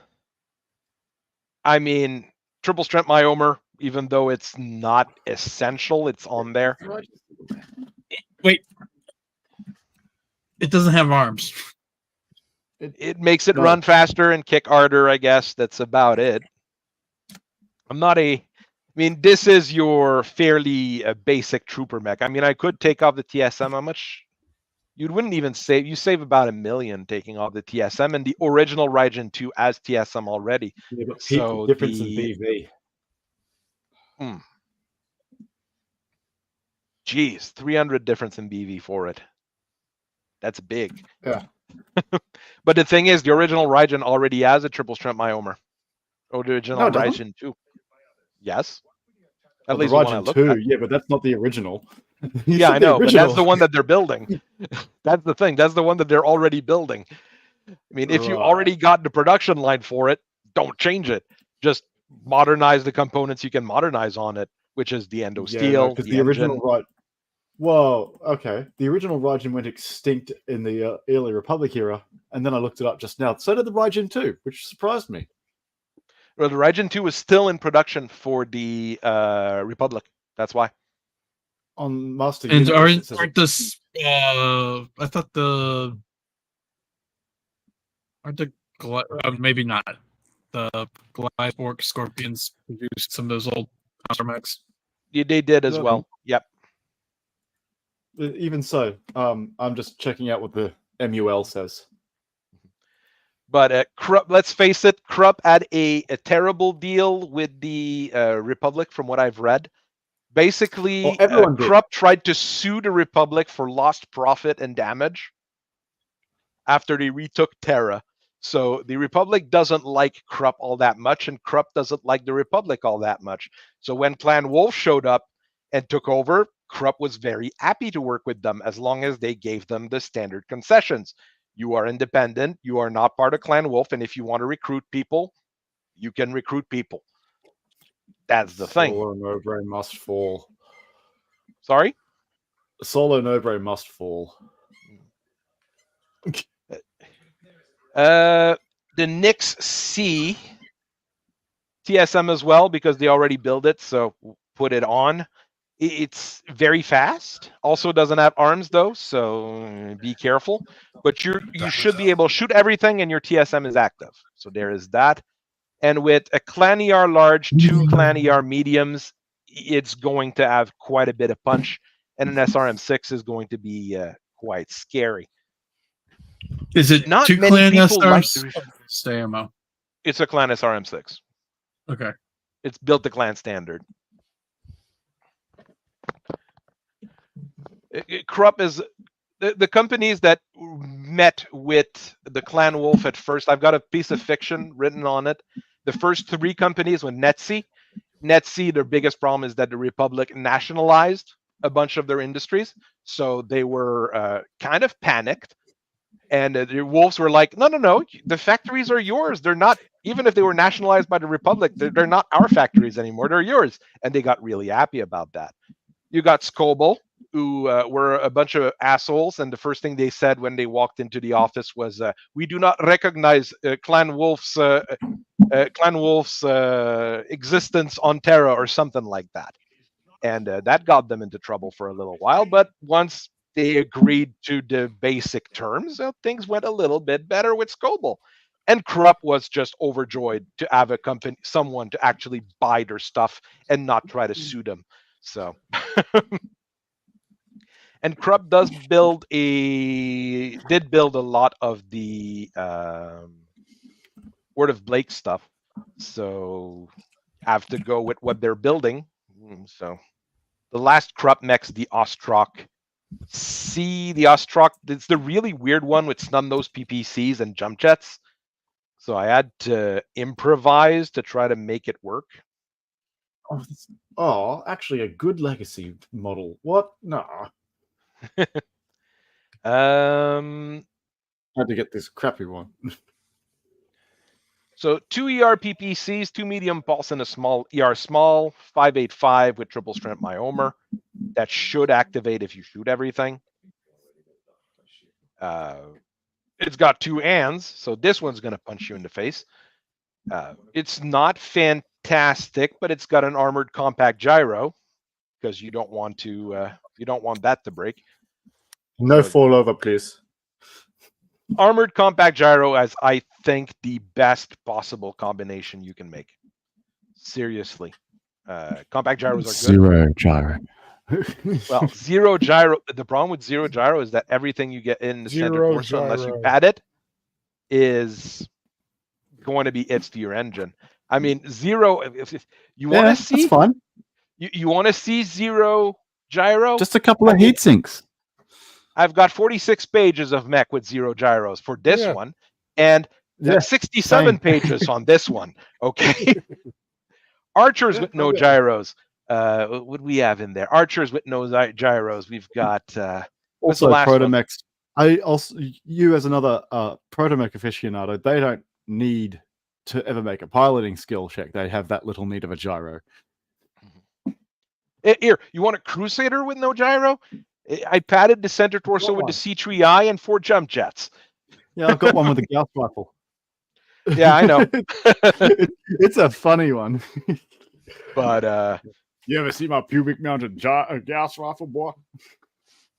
I mean, it gets difficult sometimes to pad that center torso because you need to find stuff to put in there. I mean, I did a remake. Those are basically the remakes of the clan mechs for the Wolverines. A lot of the second line stuff. Like the first one I made was actually the Baboon because I like Clan Fire Mandrill, but this one here, the first thing I did was rather than have all 3 on the right side, just spread the missile launchers out, right? Oh, with a quad V, you're right. The gyros is just crit padding. The problem is if you lose you can lose your tracks as well if you start losing a leg, and then at that point, bad. Yes, MG ammo is the best crit padding in the center torso. That is 100% true. Don't forget, you got to use 2 half-ton ammo bins to really maximize the space. No. No. The best thing is to go compact gyro and then use 2 tons in 4 slots of MG ammo. No, you don't. Yeah. Never mind. Yeah, you use the optional rule for collateral damage with ammo explosions. It is the best mech. Oh, okay. So for the Wolverines, as I was messing around with their clan mechs, the second line mechs are pretty straightforward. I mean, they're like when I was building the reinforcement ones. You stick an interface cockpit in and try to fit in a C3 slave, a C3I, or something of the sort. For the OmniMech, of course, they have to be rebuilt completely. They're not the same OmniMech because you don't have that gyro. And the C3I, generally, I stick a C3I on there, and it's hard mounted because you can't you have to have that C3 computer with the interface cockpit to be able to use the Bioroid system. So the Battle Cobra is basically the same thing. Did I change the armor on it? No, I don't think I changed the armor on it. The Black Hawk Bioroid is different. 4 medium pulse, 4 ER mediums instead of the 12 ER mediums. And the jump jets are in the pods as well. So this one is battle armor, medium lasers. Standard armor still. But it gives you room to put more stuff if you need to play around. I'm not sure why I made a Cave Lion with Bioroid standard, but I think it's tanky that likes the Cave Lion. So I just made one with a C3 Master. Armored C3 Master, obviously, because you don't want to lose that. I mean, it's still 2 ER PPCs, 2 ER medium, and 2 flamers. So it's a fun little thing. Clint 2C is nothing fancy. Yeah, it's nothing even different, I think, from the regular one. Commando 2C Bioroid, 3 streak 2s instead of the, I think it's 2 4s that the base model has. I can't remember off the top of my head. I just stuck more streak SRMs just for the heck of it. A Coyote version with a C3I, Crimson Hawk, Crimson Langer. This one I had to mess with a lot more because just switching the interface cockpit didn't give you really enough room to put the C3I, so I had to mess with that one a lot more to make it more, well, to that new standard.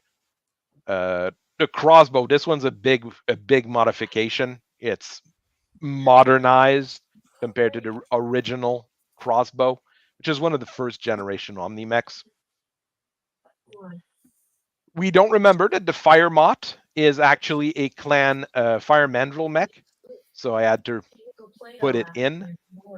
Streak SRM2s instead of the Streak SRM6, so you've got more small shots rather than one big shot. Dragonfly, another Fire Mandrill mech, if I remember right. So went with that one. Again, went with more Streak SRM2s instead, I think. Fenris, what do we have here? The Glass Spider. I mean, a Glass Spider with 2 Gauss rifle and a C3 computer is going to be really nasty. Doesn't even cost that much, right? 2,300 BV, then you add the C3 tax on it, but 2 Gauss with anti-air targeting with C3 is going to be really nasty. I hope you like it. Goshawk. Great Worm, a mech that people forget exists. Who here ever played a Great Worm? Isn't that the dragon? The clan dragon? Yes, it is the Dragon 2C. It's one of those really odd mech. With a Let's be honest, Sorry? There's lots of mechs people that forget about, so. I get that all the time. I get that all the time with, hey, can you draw this mech? It's like, there's hundreds of these things. I replaced the 2 Ultra AC2s with a Rotary AC2. It's a lot more, sensible. Rest is pretty much the same. I mean, a Rotary AC2, 2 ER medium and 2 ER small, and an RM10. This, at 45 ton, it gets a little bit more scary. It's going to be a decent fighter. Griffin 2C, that's nothing special, just has a C3 built in. Guillotine 2C, yeah, this one's also pretty straightforward. I know I replaced some of them when I put reflective armor on, just for the fun of putting reflective armor on mechs. A Lion, that one is one of those. Oh yeah, it's the really quick one. I put a mask and a supercharger on it and reflective armor. That's the one of the ones I put reflective armor on. I didn't put an XXL engine on it, at least, so it's not that expensive.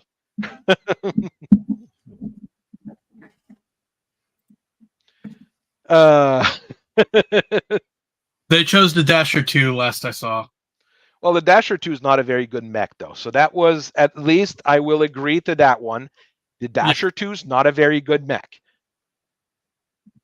It's not, well, no, it is pretty terrible. For the price it is the big problem. Oh, I'm sorry. The last article was actually the Bad Mech Rook. The Rook? That was absolutely wrong. Start to finish. Yeah, the Rook is a great The mech. Rook is, yeah, eventually, but otherwise it's basically a slightly better urban mech in appearance too. Oh yeah, look, if you use the primitive one, it's your problem. Use the modern one, and it's a great trooper mech. That's not that expensive. That's easy to repair. What's more to ask, right? And let's be honest, No, I get it. I'm just saying, primitive that was it for a basically very long for time. the deep periphery, so who cares? Islander 2C with a C3 Master. That's the I think attitude people gets will the like that Deep one. Periphery so prosperous. The Dasher 2 is a great way to kill yourself. Precisely. There are, look, most of the bad mech articles are bad. Okay, they're really Yeah, I don't know what Sean is doing for them. Talking about. But I mean, when Well, I sit obviously down not and reading Battletech novels, so I already called them. Hunchback 2C Bioroid Command with 2 Ultra 10s and 2 ER Medium. This one's like a decently sensible Hunchback 2C. That's an odd thing to say. And there's the stupid one with that's literally made to be a suicide machine. But I mean, when you've got Bioroids, that's wonderful. Just send it, blow it up, it's fine. Ice Storm, this one I put an XXL on it because Clan Ice Alliance is known for their being extremely sensible in everything they do. So a 25-ton mech that can go 30. That's what you need. Small pulse, medium pulse, streak SRM4. I mean, it's not terrible. But okay, it's going to cost you an arm and a leg because that XXL engine's on there. But, you know, it's going to work. Everybody should start with a rifleman. No, please don't. Riflemen are terrible. If you want to teach someone how to play, start them with a Thunderbolt. The Thunderbolt will teach you how to play. The Thunderbolt is the ultimate teacher mech. You've got bracket range, you've got LRMs, you've got SRMs, you've got lasers, you've got machine guns, you've got everything on there to teach a player how to play. Everything a body needs. Jenner 2C Bioroid, 3 streak SRM4 instead of 2 streak 4 and a 6. Just went, oh, and I put a mask on because you also need to go 18. Because Ice Alliance needs more mechs, and they need to go fast because Clan Ice Alliance is sensible like that. Mist Links. They're just the orcs that drive the buggies. They're pretty much. On the other hand, you've got Clan Steel Viper, who gets told, like, make sensible mechs. So they make a Kraken with 4 Rotary AC2s and 2 LRM-15. That's a sensible one. And, you know, enough armor to tank just about everything that comes in. Is it good? Probably not that good, but it's got a C3 Master and Case 2s. So it is really, really tough for a for a Kraken. The Thunderbolt is simply an outstanding mech. You don't even need to put starter in there. Just the Thunderbolt is outstanding. Period. It's a fantastic mech in just about any situation. Oh, here you go. Another Ice Alliance special, a Locust that goes 20. Because mask and supercharger on a Locust is essential. You need that. If you don't, it doesn't work. And then you've got the Steel Viper version, which is sensible with small pulse lasers and medium pulse lasers. A Loki with armor that still goes the Loki speed rather than the Hellbringer 2 that's slower. I don't remember what I removed from it. Oh, the APODs are not on there. A pods are worth. All those stupid pods are kind of worthless. No, the M pods are hilarious if you make a mech with only M pods, and you fight in a city. The guy turns the corner. You say hello, and you press the button, and like I can remember, it was an urban mech with M pods that I made once, and it had something like 14 M pods on it. So you turn the corner, the urban mech was there and saying hello, 140 damage. How do you reply to that? Oh, I did a full video on the Matless WJ. It is a mech. That's what I can tell you. It's a clicky tech mech. Let's put as many small ACs on it and send it out there. It is not very good. It's actually pretty damn bad. It all has a lot of armor, which is not bad, actually. The fact that it has a lot of armor makes it half decent. There's the Marauder 2C Bioroid with 2 ER PPCs, a large pulse, 2 medium pulse, and 3 pulse. Because, you know, to be mean, and you've got a C3 Master, because that's what Marauders are for. An Ornate Owl, nothing special there. Phoenix Hawk 2C, nothing special with this one. Phoenix Hawk 2C is a really weird mech. Whenever I did the review on it, it's always hard to figure out what you want to do with it. And it's always just kind of been a weird spot mech too. I mean, you've got Ultra AC-10s, you can punch people with it. It's decently fast. It's got a decent amount of armor. It's a mech. Yeah, it's the 1-2C that never really made sense. Piranha with a supercharger. Is that a supercharger I put? Yeah, a supercharger on it. Because, once again, Clan Lion knows what they're doing. I mean, bringing in 12 machine guns at 18 is nasty, okay? Have a very nice rest of your day, David. Thank you very much for being here. WJ, honestly, by the time Topps bought WizKids, mechwarrior was already kind of fizzling. Falling apart, yeah, kind of. Yeah. So, a Predator, that's another mech people don't remember.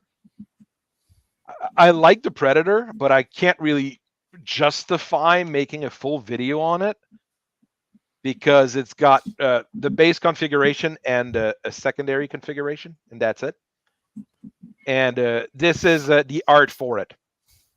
When I say this is the art for it, this is the only art you have for a Predator. And I think there's like 2 minis painted of the Predator in the wild. It's the Inheritor.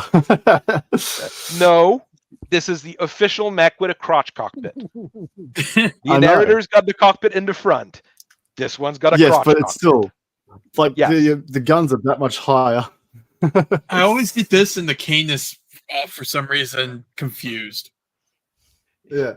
The thing is, the reason they put the cockpit down there is because when the cockpit was up here, with the recoil and the vibration from the guns, the pilot couldn't concentrate. Brother, I can't hear a thing. I have tinnitus. Oh well, yeah, that's the speeder from the Primaris speeder. I had 3 of those before I sold all my stuff. I loved playing them in Dark Angel with a 5+ invul save. Those things were nasty. Without an invul save, they're terrible. But with an invul save, they were good. White Scars man myself. You're a what? White Scar? Yeah, that makes Scars sense. Man. White Scar should have had the same rules with their bikes. Very good. With their bikes and all that stuff, the White Scar should have also had the 5+ invul save. Me over here, the orc player, you get a save in the rule. What's the save? Oh, nobody gets saves because I'm busy getting biker librarians backed up by apothecaries to cause them mortal wounds. Oh, look at that! Oh, the librarian with a Stormbolter on a bike with a Stormbolter. There, I made a sensible Rifleman 2C with 2 Ultra AC5, 2 large pulse lasers, and 2 ER mediums. This is a sensible. Rifleman 2C. It's slow. 353 is slow for a rifleman, but with anti-air targeting, that's what it's meant to be. You've got the It's guns. not meant to be a fast, zippy thing. It's meant to be a mobile turret. And with a C3, it's going to be nasty. Let's face it. What are you saying about That's C3? the more basic Rifleman 2C. Stormcrow with a C3I because you want to cause people to have nightmares. There you go. Hold on. This is a nightmare mech. Skinwalker time. C3I on a Stormcrow, people will die when that shows up. The Scylla, I don't know how you're supposed to say that. I know in French it's Scylla, but That's how I always imagine it. okay. This is a Clan Steel Viper mech. Again, with a lot of different art available. You know, this one. Which they just reused in TRO Golden also. Yeah, it's also the Storm Giant. You know. It's nothing super special. 2 LRM-20s with Artemis, 2 ER medium laser, and LB-10 and ER large. I mean, it's a 100-ton with tons of armor. It's a perfect defense mech. I mean, with a C3 Master mounted on it, it's going to be pretty useful. That's basically what the role of those things are going to be. Honestly, if you look at its loadout, it would be something that's a support mech for something else in the Lance of Star. No, it is used combined firepower. I mean, as a support mech, it's going to do the job. Shadowhawk 2C Bioroid, I wanted to put a partial wing on it because it's fun. So it's a Shadowhawk 2C with a partial wing because it's fun. Stooping Hawk, one of the mechs that I've learned of and I love more and more every time I play with it. This one I had to lower the armor to be able to stick into C3I on. That's the sad bit. Less armor to be more effective. Oh well. Summoner Bioroid, I don't think there. Oh no, it's got endocomposite instead of a regular chassis to save a little bit of weight, so you can have 1 ton of of each of the LBX rounds and a case. And a light active probe. Yes, because I had half a ton left. Light active probes are my go-to half a ton left equipment, and it works very well for that. This is the most confusing mech ever, the Viper, because there's a Viper, and there's a Viper. Yes, I just actually looked it up and I was like, wait, because I couldn't, I never remembered what the tonnage was on the Viper. Which one are you talking about? The Black Python? The White Raven, because we can't call it Black Python anymore. I don't know why CGL changed that name. Honestly, this one I am completely confused because Rowan Atkinson, even though he's the Black Adder. Probably. I should. And the bad thing is when they actually introduced it into the with the new name, nobody explained what it was. Because I asked Blaine about it because it was in one of Blaine's books. I almost wanted to put a partial wing on it, but it was really hard to squeeze one. I'd have probably to take off the targeting computer. To put a partial wing on. I just call that thing the Champion 2C. That's basically what it is, honestly. No, it can't be a Champion 2C for one simple reason. It's good. Yeah, but the 2Cs were pretty much just mechs with a royal variant, and there is a royal champion, isn't there? Yes, it still sucks. So, I mean, good champions are very rare and few in between, let's say. Huron Warriors aren't really forgotten. The Huron Warrior's not forgotten because it looks so damn cool. You always remember it. It's just nobody writes about the Cappies. Hey, There's the mech that's gonna make Icarus kind of mad because I had to turn his Incubus into something a little bit different. The biggest problem is trying to stick in the interface cockpit and the C3 I had to move things around. I had to take out the machine guns and replace them with small pulse lasers. Yeah. Is it good? It's still a Vixen. It's still a fairly fast skirmisher. I like it, but actually, you Incubus is gave it a little bit more survivability. Well, you don't have ammo that can blow up. There's that. Yeah. And I mean, you're not going to be using them in trials or fights like that in the Wolverine Union because you don't really have those anymore, or very limited at least. And if you're Fire Mandrill, you don't have them anymore because an Emer is going to show up and say like, no, you no fight. No fight. Because they got mad at the Fire Mandrills for always fighting each other. Warhammer 2C Bioroid with a master computer. This one's not. It's actually closer to the regular Warhammer. 2 ER PPCs, 2 medium pulse, 2 ER mediums instead of the smalls, and a Streak SRM6. It's a rebranding of your Warhammer 2C. Nothing too special. I mean, we've got no reason to call them Conjurers anymore, so we can call them Wolverine 2Cs, right? So we've got an actual Wolverine 2C. This one, again, not super special, but we can actually call it by its name for once. That would be much appreciated, finally. So I'm going to try to get the MTF files for all of those in a zip file so people can get them, and we can maybe either do like just regular games or campaign games or something like that. With there the is Wolverine an mechs. NDL campaign coming. There is your campaign that's coming. Yes, I've got a team based off Lucky Luke for my guys. Oh, and Tintin, a mix of both. Also, I'm going to be releasing a zip file for all my shit too, because it's going to be needed. Otherwise, how's everyone going to be able to do the stuff? Yeah, there is that, eh?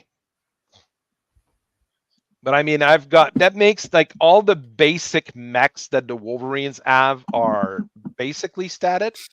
So if I want to play games with in Vengeance against the Wolverines, we'll be able to do it.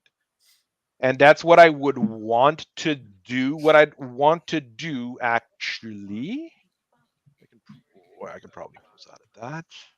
Go here. No, I don't think I exported them. They should be on my computer. Where did I put it? It's on my E drive. No, my E drive is crashing. Okay, it's there. Battletech maps. What I would want to do as not quite a campaign, but just playing in that area. I'd wage war with you. Hmm? 2 different deep periphery Blake factions. Oh, I mean, honestly, if you want to introduce your Blake guys in my setting, you guys are way too well equipped with our creations just for fun. The problem is that your guys are way too well equipped. But we're also very few and far between. Our drone stuff is nowhere near as good. What I'd want to do is the war in this region. Marian Hegemony, Lothian League, and it's the Clan Steel Viper that comes in and starts conquering them. Wait, you've modified these things yourself? Yes. Yeah, I need to figure out how to do that. That'd be cool. Once you've got the Excel file, it's pretty easy to do. You just need to repeat it enough. But, I mean, even so. The 3155 map is the last one I've done. I need to go here in the file itself. I need to add all the planets for the Wolverine Union here. That's where they are. All the way out here. You know. Well, and a Carthage Station is a little bit closer to the Scorpion Imperio. Basically, the first strikes are against the Scorpion Imperio. It's the Burroks and the Ice Alliance. They attack them. The Ice Alliance being absolutely retarded, and the Burroks being like, we only want to steal shit. The Steel Vipers attack the Marians. The Word of Blake attacks the Southern Periphery, the Rimward Periphery, and they don't realize that this is now all a big alliance, so hitting them is not a smart move. Yeah. It's not dumb either, though. I mean... My Word of Blake people are not dumb, but they are overconfident. That's their flaw is being overconfident. They think they're the best, and they haven't realized that the other factions in the Inner Sphere also moved on, not just them. Does that make sense? I get this. I understand. I'm just meaning to say that my method is basically I'm balkanizing all of the states. You guys can... The periphery is relatively not our target in my turn of events. I mean, your guys would probably panic once you realize that the wolves are actually trying to not be terrible people. No, they wouldn't have a panic. They want the wolves not to be terrible people. Generally, the plan is on Terra saying, okay, just don't claim it as yours. Claim it. You can protect it, but it's not a clan wolf world. It is all of humanity's. Do not claim it. I mean, we'll see how it goes in Vengeance. I mean, I am at the next big bit I'm writing is the strikes from the Wolverines. And on the Raven Alliance here, you've got the Blood Spirits and the Fire Mandrels attacking them. Oh. So also, Clan Wolf has demonstrated time and again that it is the least stupid clan. So, you know, there are worse people. No, I think Ghost Bear is probably the one with that title. No, Clan Wolf. No. Look at how they acted on Tukayan. Ghost Bear isn't stupid, but Clan Wolf is also the least stupid. Honestly, Star Adder is the least stupid. Yes, there is that. They initiated the Wars of Reaving thinking they wouldn't be targeted by it. Fitting that's Steel criteria Viper for being targeted by it. No, that's Steel Viper. Star Adder was sticking around in the back and being like, "We are scheming ministers." Sorry. Bad here. I had a bad set of reception just then. I heard and so I'm like, well, another thing that's going to happen at the same time is Andurian taking over Canopus, but that's all the weird stuff happening at the same time. I mean, that's kind of what's happening in the true timeline right now. It's so stupid. Well, the idea here is that when Centrella dies, basically of a broken heart because her actual lover dies. Well, Daoshen doesn't die. He is retired. She kind of goes crazy and talks to her actual husband, who realizes that Canopus is a terrible place. So he's like, Canopus is a terrible place. You guys shouldn't be running this place. And he goes to Canopus and says, like, yeah, well, maybe you guys should stop being assholes. And he gets turned around, and he decides to go back in with his armies. Of course, Canopus at that point is a puppet of the Wolverines, because Isolde Centrella as well. Isolde Centrella that is supposed to replace that replaces the current Centrella is basically a clone of that was built by the Wolverines to serve as a puppet of that particular state. So a lot of weird things are going to happen there. And Canopus is going to be hurt by this, and Andurian this is basically going to become Greater Andurian in the end. So Andurian's going to be a major house at that point, basically. So so now the Blakers come after them. If they have designs on Terra, they're dead. But I mean, major house just means that you're large enough that you could hold a seat in the Star League. That's where I'm standing there. Like the Azamis, here, the Azamis have a seat at the Star League. They signed a treaty with Wolves, and the Wolves let them be their own thing. And the Ghost Bear are really happy about that because it gives them a bit of a buffer state between the Combine and them. So there's a reason why they're there. They're Razzlehague 2.0. Oh, so the future Ghost Bear territory again. I've got a lot of things. I've got a lot of ideas for them. I haven't written down some of them, but they're going to have a whole lot of internal conflict because it's going to be Shia versus Sunni versus Tuareg, basically. The three major branches of Islam, in a way, having it out in that region. More in the Free Worlds League. The Free Worlds League is doing perfectly fine, man. Look at that. It's all purple. I mean, canonically, there are 4 sects of Islam in the Free Worlds League. One of them is like, we shouldn't have left Terra. How do we bow to Mecca on another planet? And so they go full Luddite. What they do, you do what they did in, what it called, in Babylon 5, where they pray towards their star. I mean, that worked. Yeah, but these ones took it like to a... They took it a step too far, yes. And then the other sect that they've got in the Free Worlds League is enough people converted on the idea that it was supposed to be peaceful that entire world's Islamic groups are just those people. So it became peaceful in those worlds. Which is the one that had train the kids from like in guns,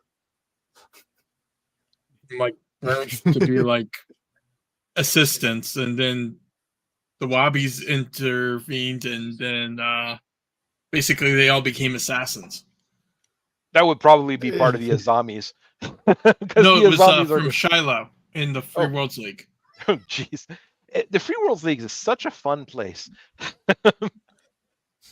Yeah, I don't know if I should. Stefan Amaris is the worst guy in the setting, but Thomas Marek really was. And I'm putting aside my obvious factional loyalty to say that. Worst guy, Thomas Marek. No, Toyama's the worst. Thomas Marek is the master. He's the worst. Thomas Marek killed more people, but it's because of Toyama. Honestly, we didn't get to see Thomas Marek after the bombing, so I need to check. I need to check if I'm not sure if I should put Clan Novacat here as its own separate thing, because they're technically a province of the worst person in the Battletech universe is Nicholas Karinsky. No, Nick's just eye on his own farts. He's not that bad. Honestly, he didn't kill that many people in general. I mean, most Kurita coordinators have killed more people than Nicholas Kerensky. So let's face it. Clyde Montgomery, ruler of New Dixieland.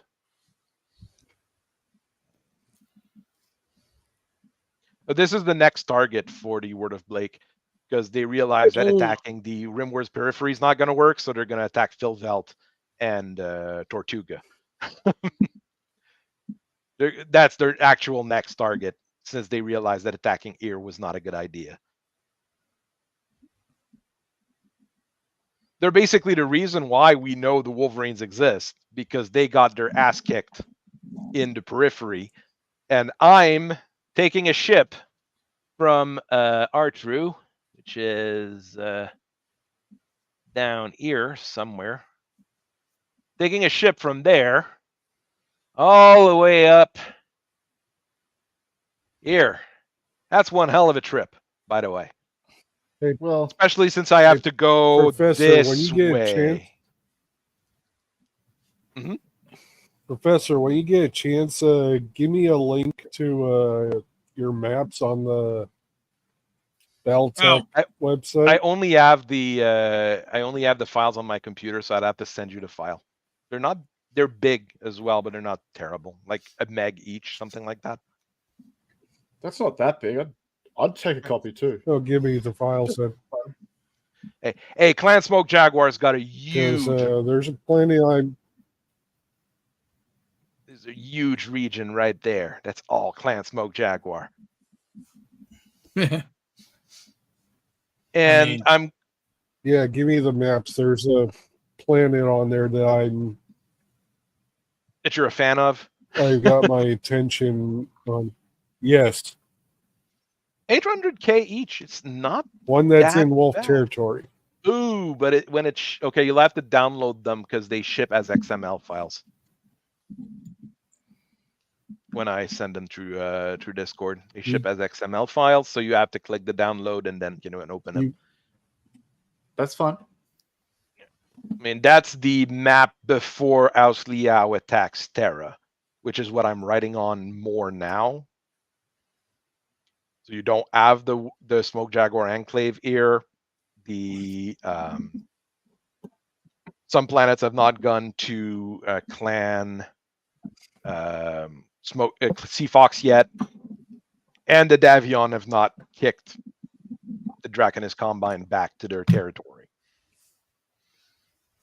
But the rest, I mean, you can make small changes because each planet is in the file, in the Excel file. So you can literally go to this planet goes to this people, this planet goes to these people.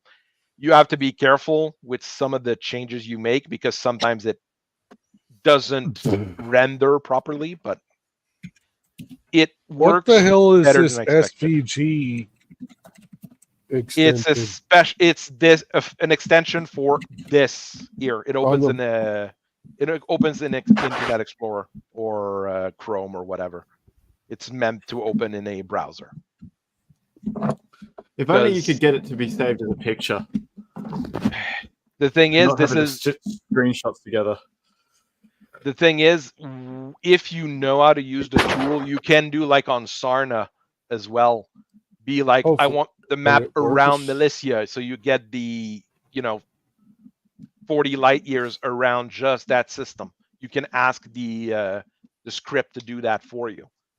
So I mean, it's once you know how to use this. What's the name of it again? It's a silly name.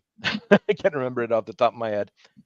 The Suckit, yes, the Suckit, the Sarna utility cartography kit. Once you learn how to use it, you can make wonderful things with it. Oh, and you see here the Rimworld's territory. That's where the actual Rimworld's Republic's going to go first when they attack the Inner Sphere, because they're not happy that someone stole their name. This is basically a bandit kingdom, so invading this is not going to be that hard for them.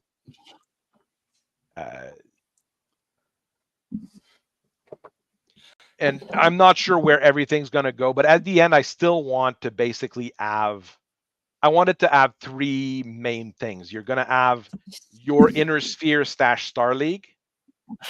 You're going to have your clans, your official clans in their clan region doing their clan things, and the Wolverines with a weird combination of control of different places.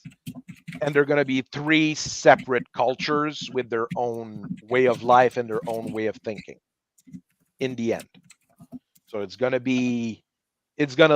leave Battletech with three factions rather than a whole mess, basically.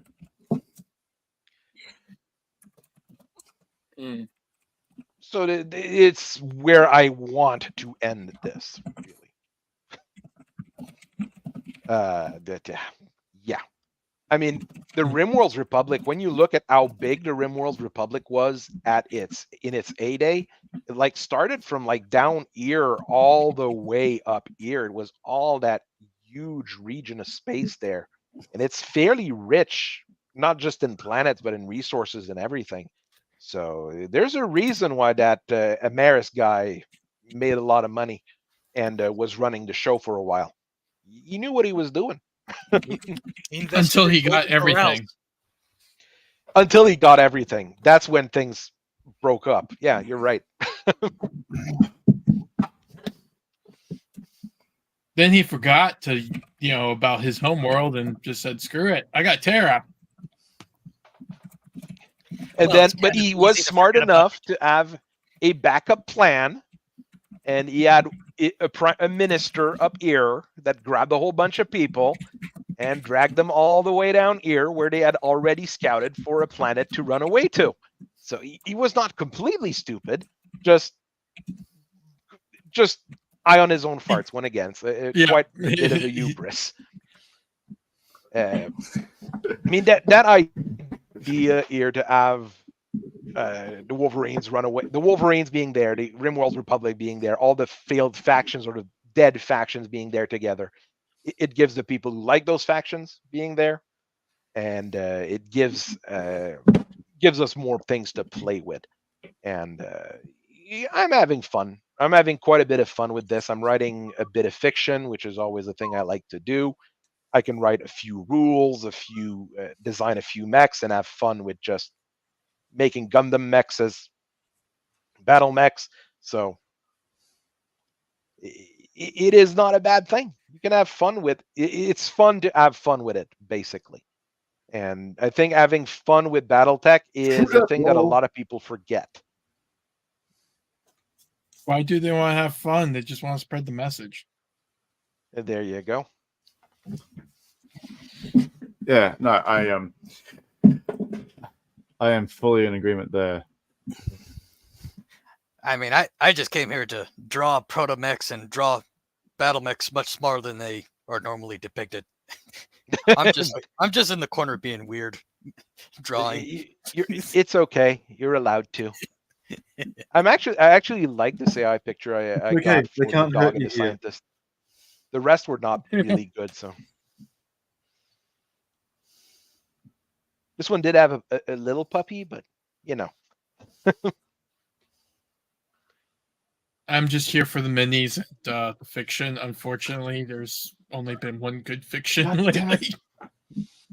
I'm having the worst time drawing the Inheritor's wrist. I just cannot get a legacy hand right.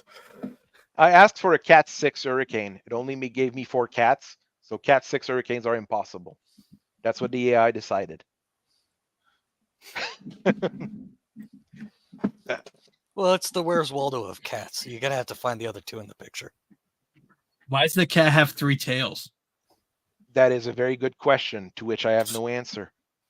It ate the other 2 cats. No. There's your missing cat. That's why it's so fat. I asked for a pig and a rabbit having a race, and it only got me pigs. I was confused by that one as well. Hey, the one has bolt-on bunny ears. Yes, and it's a mecha pig with 3 ears. Just The Canopus girl of the pig world. Oh, Jesus. I did not write category 6. I wanted it to be like 6 cats. It was supposed to be a joke. That's what AI is for. Shit posting. Having and a regular making husky. And making silly people mad. Yes, definitely. I mean, this dog has 5 legs. That's not a leg. No, that's not a leg. There's 3 legs in the back there. There's definitely a problem with that dog. I'm We're making gonna have to take it out. Well, no, it's just been upgraded to a tripod. Jesus. This one's not too bad. This one just looks too sad as a dog. This one also has 5 legs. Before AI for image creation gets really good, it's going to take a while. It's good, like we said, for shit posting, for prototyping, just throwing things together, asking for a badger running through a street. I mean, that badger is huge as fuck, though. This is a big boy badger, because that car is really far away, but it doesn't look that far away, so that is a really big badger. It's a perspective shot. Definitely. Clan Honey Badger don't give a fuck. That Honey Badger just takes it. Those red pandas came out okay, but it was supposed to be a spooky red panda.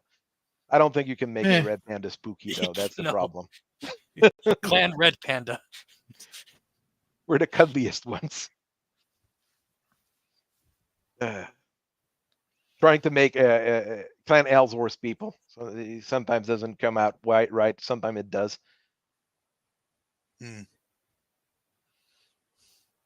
Asking an AI to do something was it Frank Miller and Jack Kirby style. So this guy's jacked. It worked. Cannon. It worked for this one here. Clan Corgi is canon. AI is, like we said, fun for shit posting, just generating a few things. And I mean, it got this one fairly right when I wrote it. Of course, this guy's got two heads, or it's two people, one on top of the other. But this one was funny to generate. What? You can't afford a second head? Exactly. This one looks really badass for a presenter of the Word of Blake, but yeah, I'm not sure where I'd use it. This one's okay. This one doesn't quite work. That's why I always generate like 4 or 5 images at a time when I generate images, because I want to have, look at the different ones and go with one that kind of works.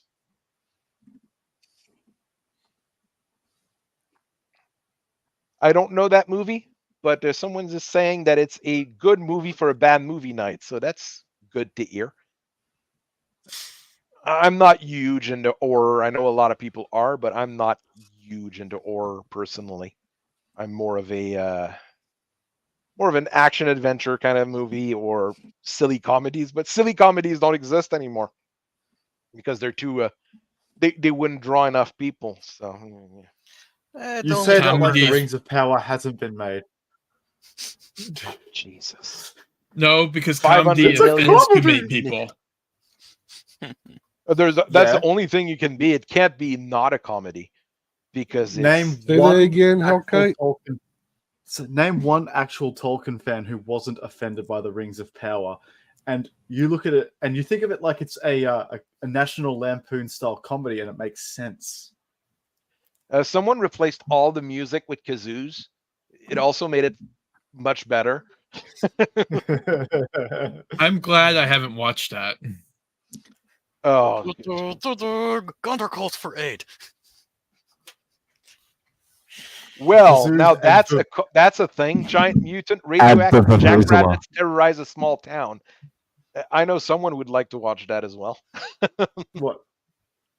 Light of the Leapers apparently is that. Oh boy.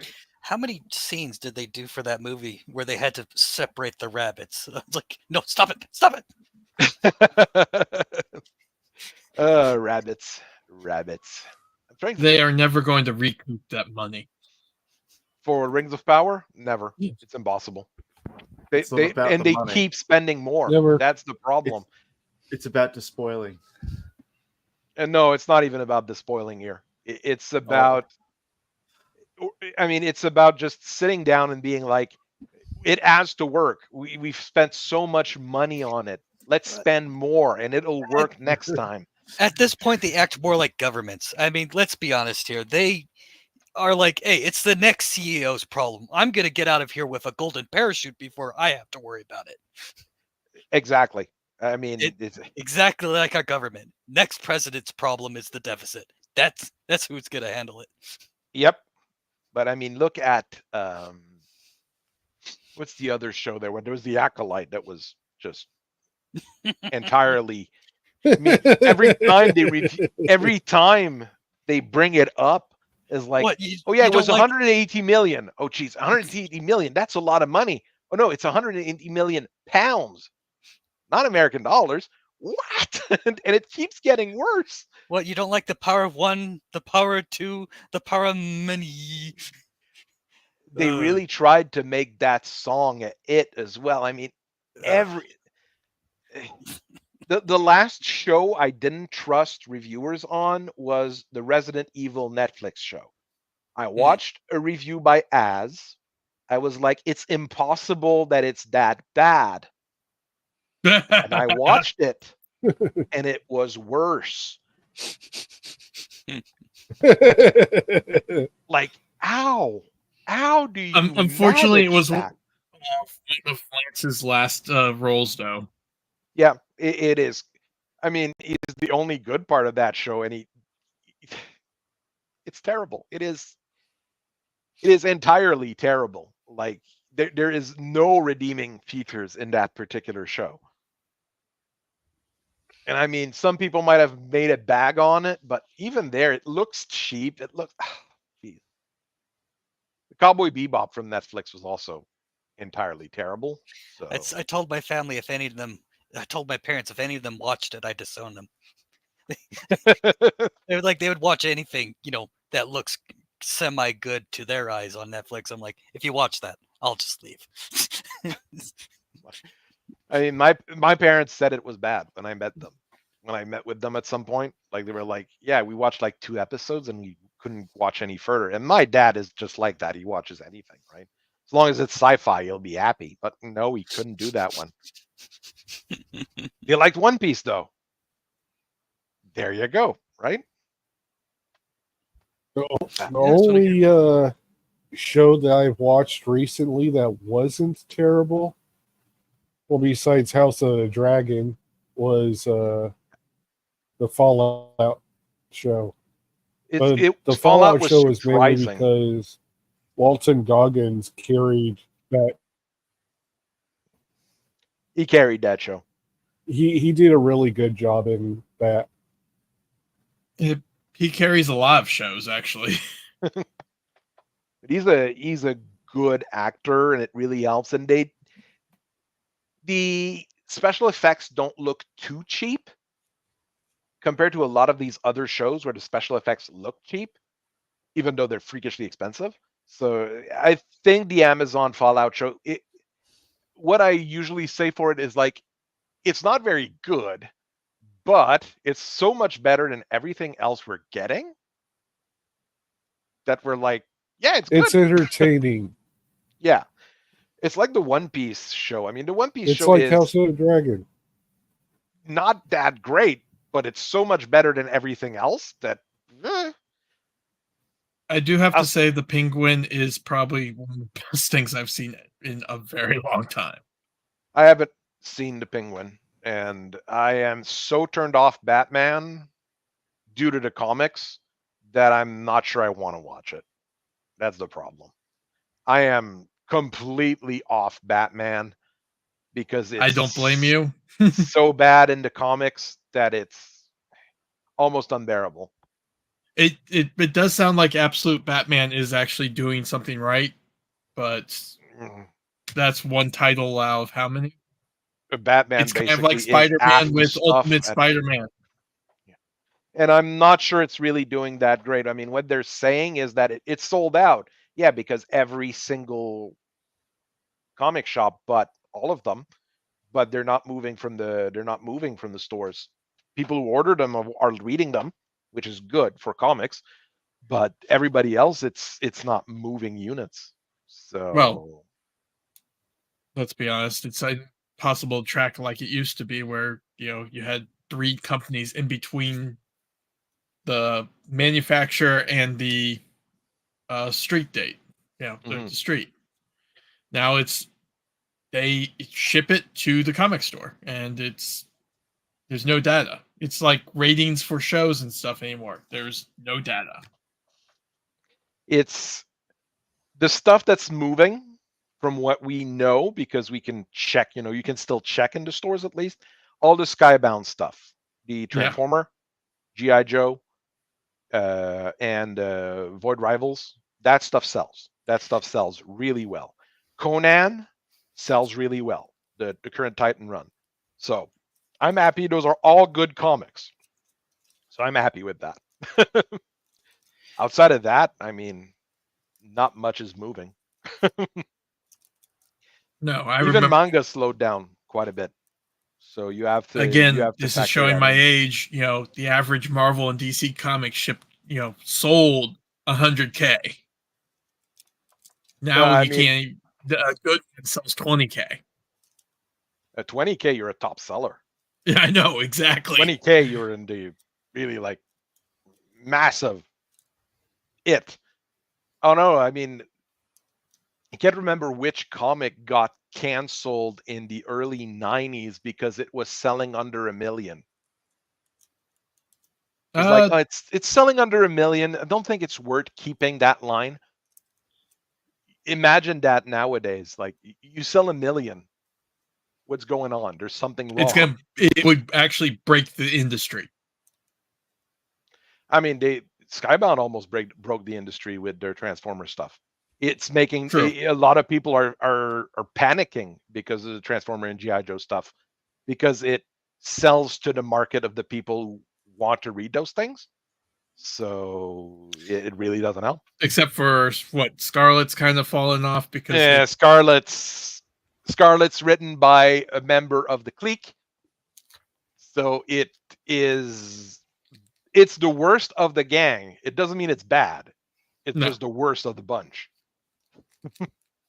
And it's like a very good Marvel comic, so it's a bad GI Joe comic. That's how I put it in that particular group there. I mean, you can always go with the indie stuff, but even the indie stuff has slowed down significantly in the last year. The economy really doesn't help it. Let's face it. But I mean, let's be honest. Who wants to spend $5 for a floppy? And that's on the low end. $3.99 to $4.99 is the average. So yeah, I get it. I mean, if you go to a lot of Marvel are in that $5 to $7 range now. Well, if you get the basic one, it's usually $3.99. I mean, I buy enough that I remember, but no, I mean, and when you go to the indies, like I buy, well, not a lot. I bought a decent amount, but I've stopped for most of it. I mean, and those, I mean, you go on Kickstarter, it's going to be $10 for a floppy a lot of time. So you better hope it's going to be darn good. And the quality varies heavily, let's face it, in comics. Sadly enough, I will go with that. And there are a lot of bad things in there. There's a decent amount of good ones, but there's a lot of bad things in there. The interior art, for one. This is awesome because it's the story of a little dog and a little puppet, and it's all painted and not 3D art or whatever. So this was really cute when I got it, and I found that it was worth the money I paid for it because it's cute. I am weird, I know. I buy cute stuff. I mean, same here. I mean, there's different things that I want to buy, and it includes that stuff. That's an omnibus. That's a John Della Rose weirdo comic that he made. That was funny. This was a really weird thing that I backed because I thought it looked really cool and different, but I have no idea how it came out on actual paper because I only have the digital copy, but all the pages are black backgrounds. So I have a feeling the book itself is going to be a little bit rough around the edges. But that was 172 pages for like $20. So that's basically manga prices for something someone did. The art is decent, and it was a decently fun story. There's that Republic gunship there, though, but you know, that's fine. I'm okay with that. Did they get a cease and desist from Disney? No, actually, they didn't. It's like you'll see Tau gunships and whatnot in these comics. It's But this one here is Apollyon 20XX. It's pretty dark and pretty deep, and I enjoyed it, but I found it really weird. But for the price I paid for it, it's perfectly fine.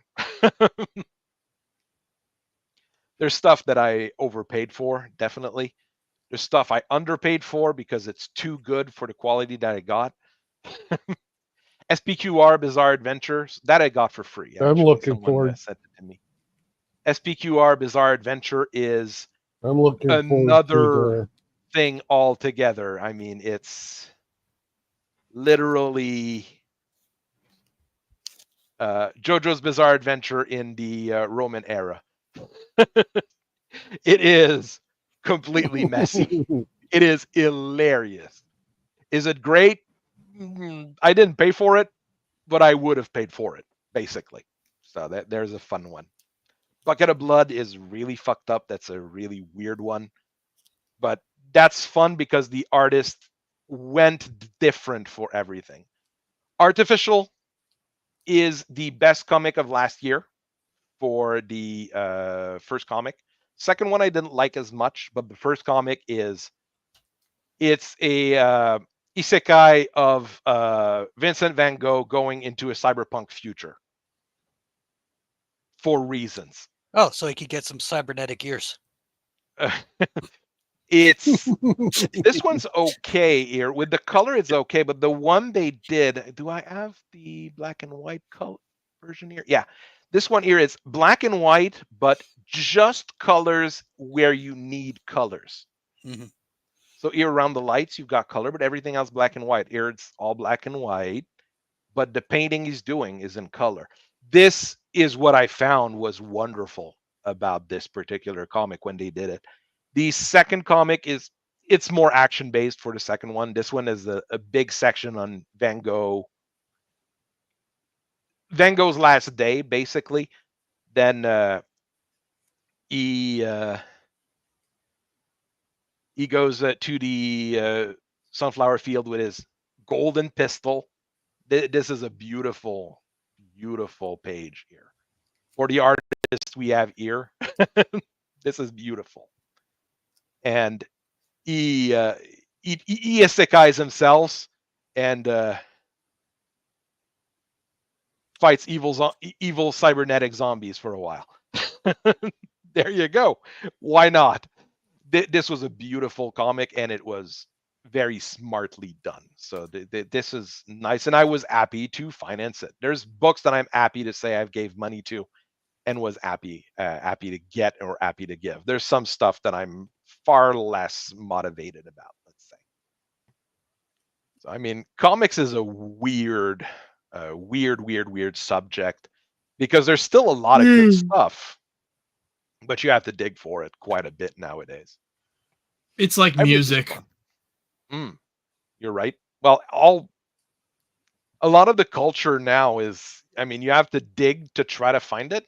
So it gets weird. This one I don't even remember. I mean, I bought a few that I don't even remember. I remember reading, but I didn't keep in my memory, which is a weird thing. I mean, I deleted a lot of my stuff that I did for that because I had quite a few things. It's all still on my channel. All my comic stuff is still on my channel. I'm not gonna delete it, even though it's not what I do anymore. I might do a few at some point. Or, I mean, the thing is, you make a comic review or talk about comic, you get 30 views. So it feels like you've invested quite a bit of time for not much, unfortunately. Now you do Battletech and you get 60 views. No, I'm kidding. Sorry. I know, but my stuff's doing decent. I'll be honest. Stuff's doing decent. I'm I mean, it depends on what you're comparing it to. It's doing better than when I was doing comics, and I'm doing better than CGL. Tuesday Newsday. There you go. What was it? They did an interview with a creator. And better than that. It had 173 views after a week or something like that, and you're like, 164 after one day. I usually get that after 6 hours. So Man, yeah. those are rookie numbers. You got to get Concord numbers up here.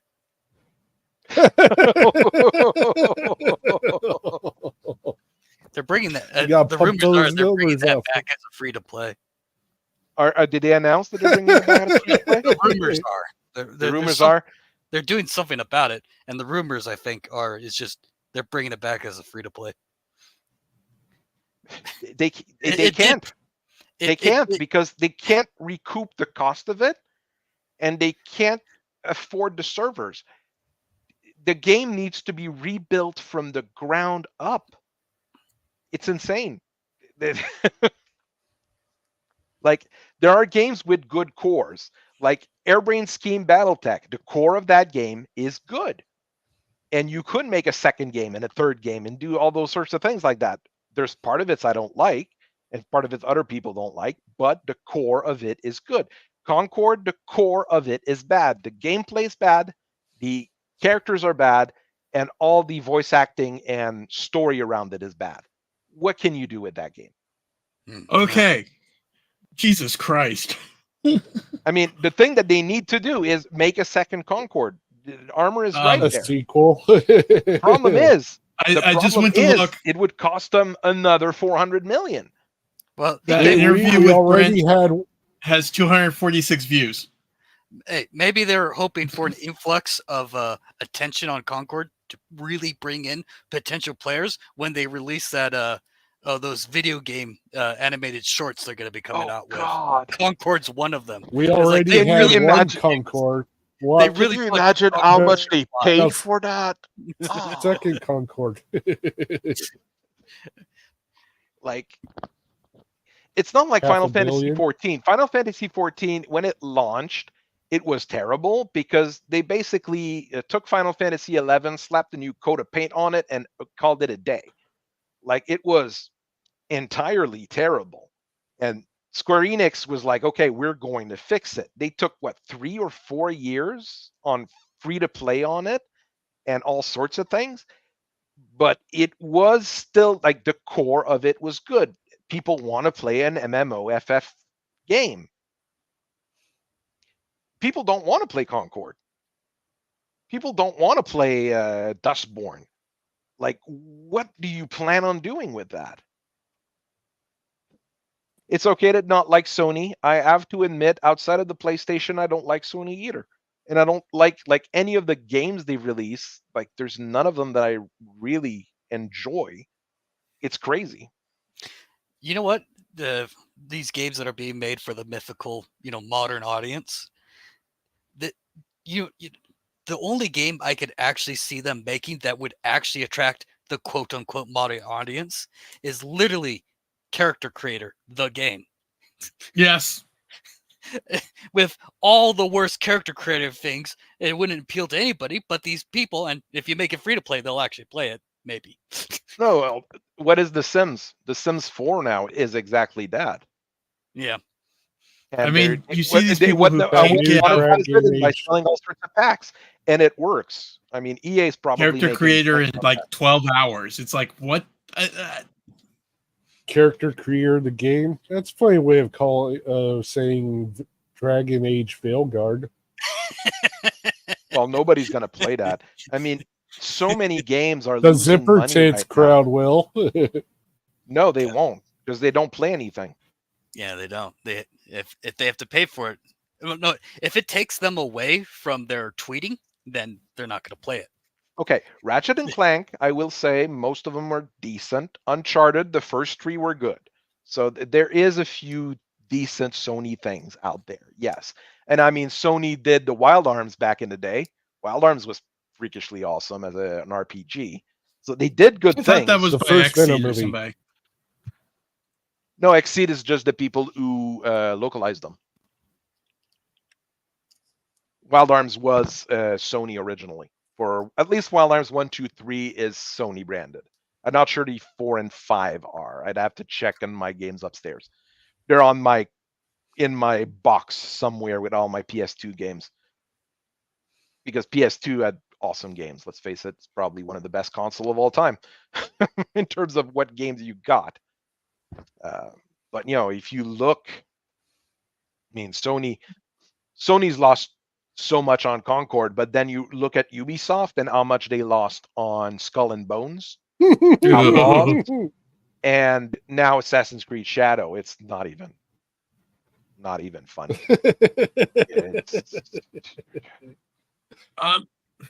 $750 million for Skull and Bones. Why they went back to the drawing board on Skull and Bones? They had the bones there.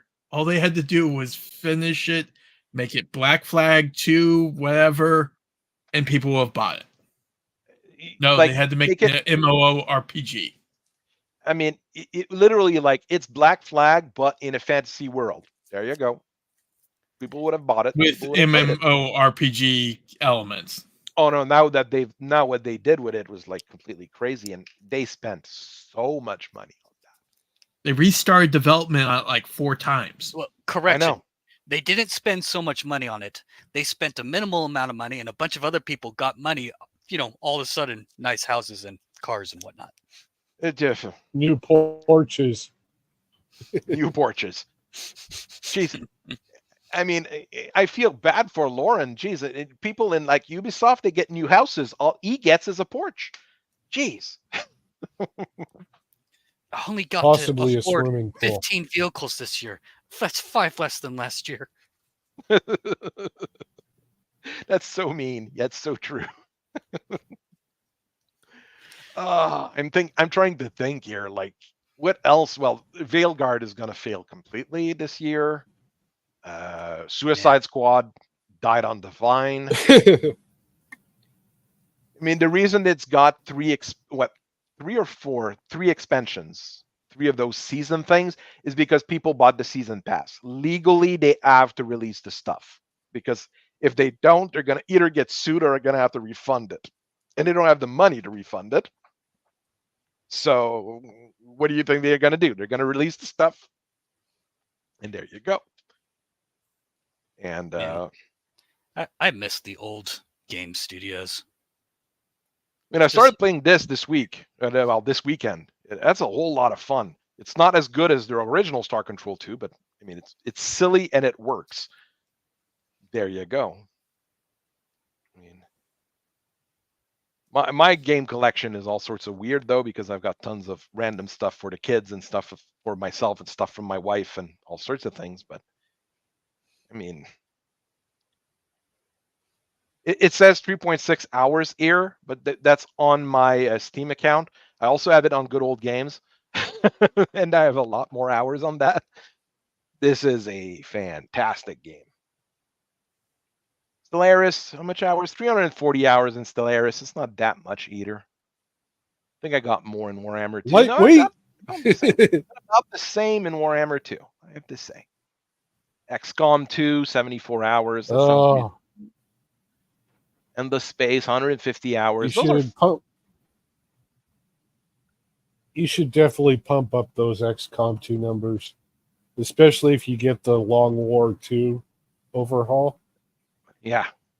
Okay, 734 hours in Stardew Valley, but that's because my wife played probably half of that.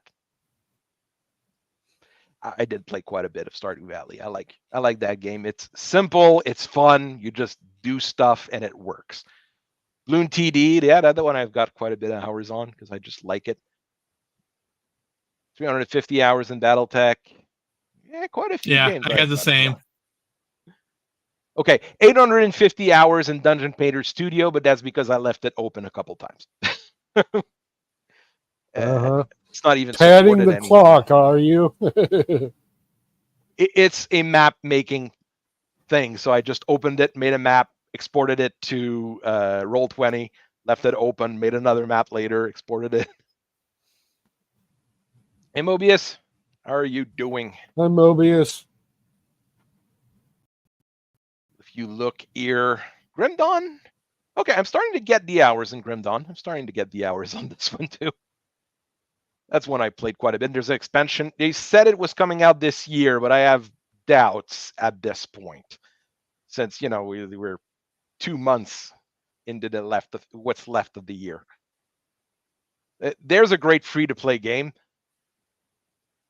This is absolutely stupid, and it was a what do you call that? It was a April's Fool that Sega did, but it's more fun than most Sonic games. Chimera Squad, XCOM Chimera Squad was pretty fun. Yeah, I don't have a whole lot of hours in it. I just beat the game and I stopped playing. It was very short. It was very short, and it should have had a lot more to it. I have a feeling they wanted to do like one of those episodic game with it, like you buy episode 1, 2, 3, etc. But they kind of got their budget cut, so there you go.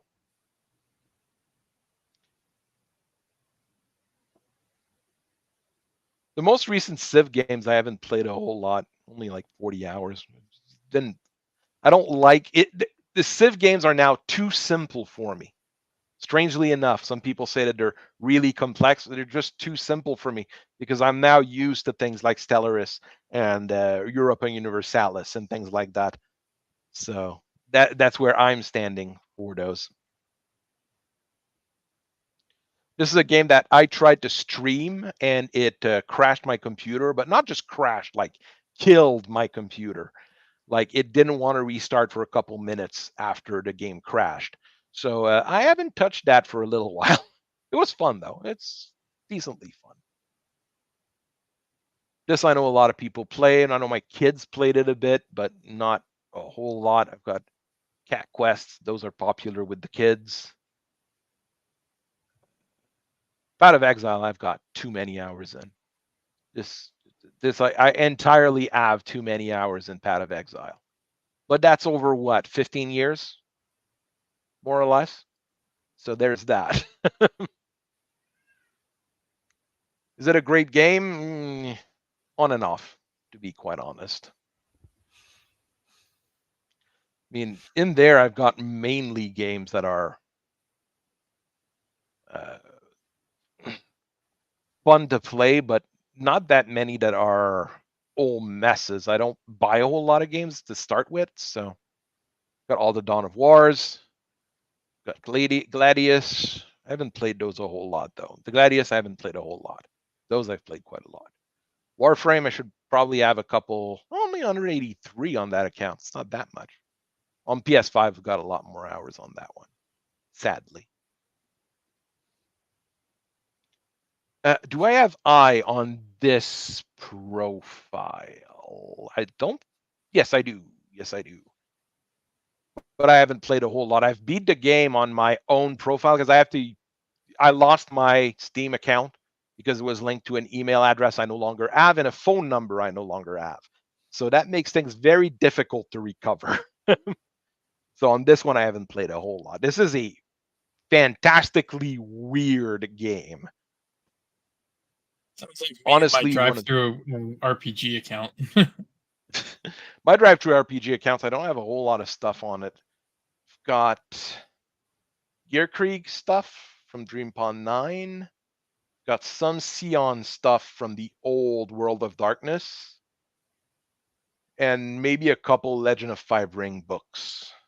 I haven't used drive-through RPG a whole lot. For RPGs, I like to have the paper copies in my hands. That's why. And I will buy stupid books that are absolutely useless just because I want to have them in my hands. I was one of the guys probably keeping White Wolf afloat by buying their stupid expansion books just because I wanted to read them. I had some of the Babylon 5 RPG stuff on my original drive-through account. So those are fun. So well, I'm gonna bow out. Yeah, I'm gonna end the stream anyways. We're getting very late, much later than I normally would. But it's nice to see that we still had people watching. Honestly, it's fun to talk. It's fun to chat. People have all sorts of things to talk about, and we all have our own gripes and problems. And sometimes just chatting with friends is the way to clean that up. So I hope everybody has a very nice rest of their evening, and we'll see everybody later. Bye-bye. Bye. All right.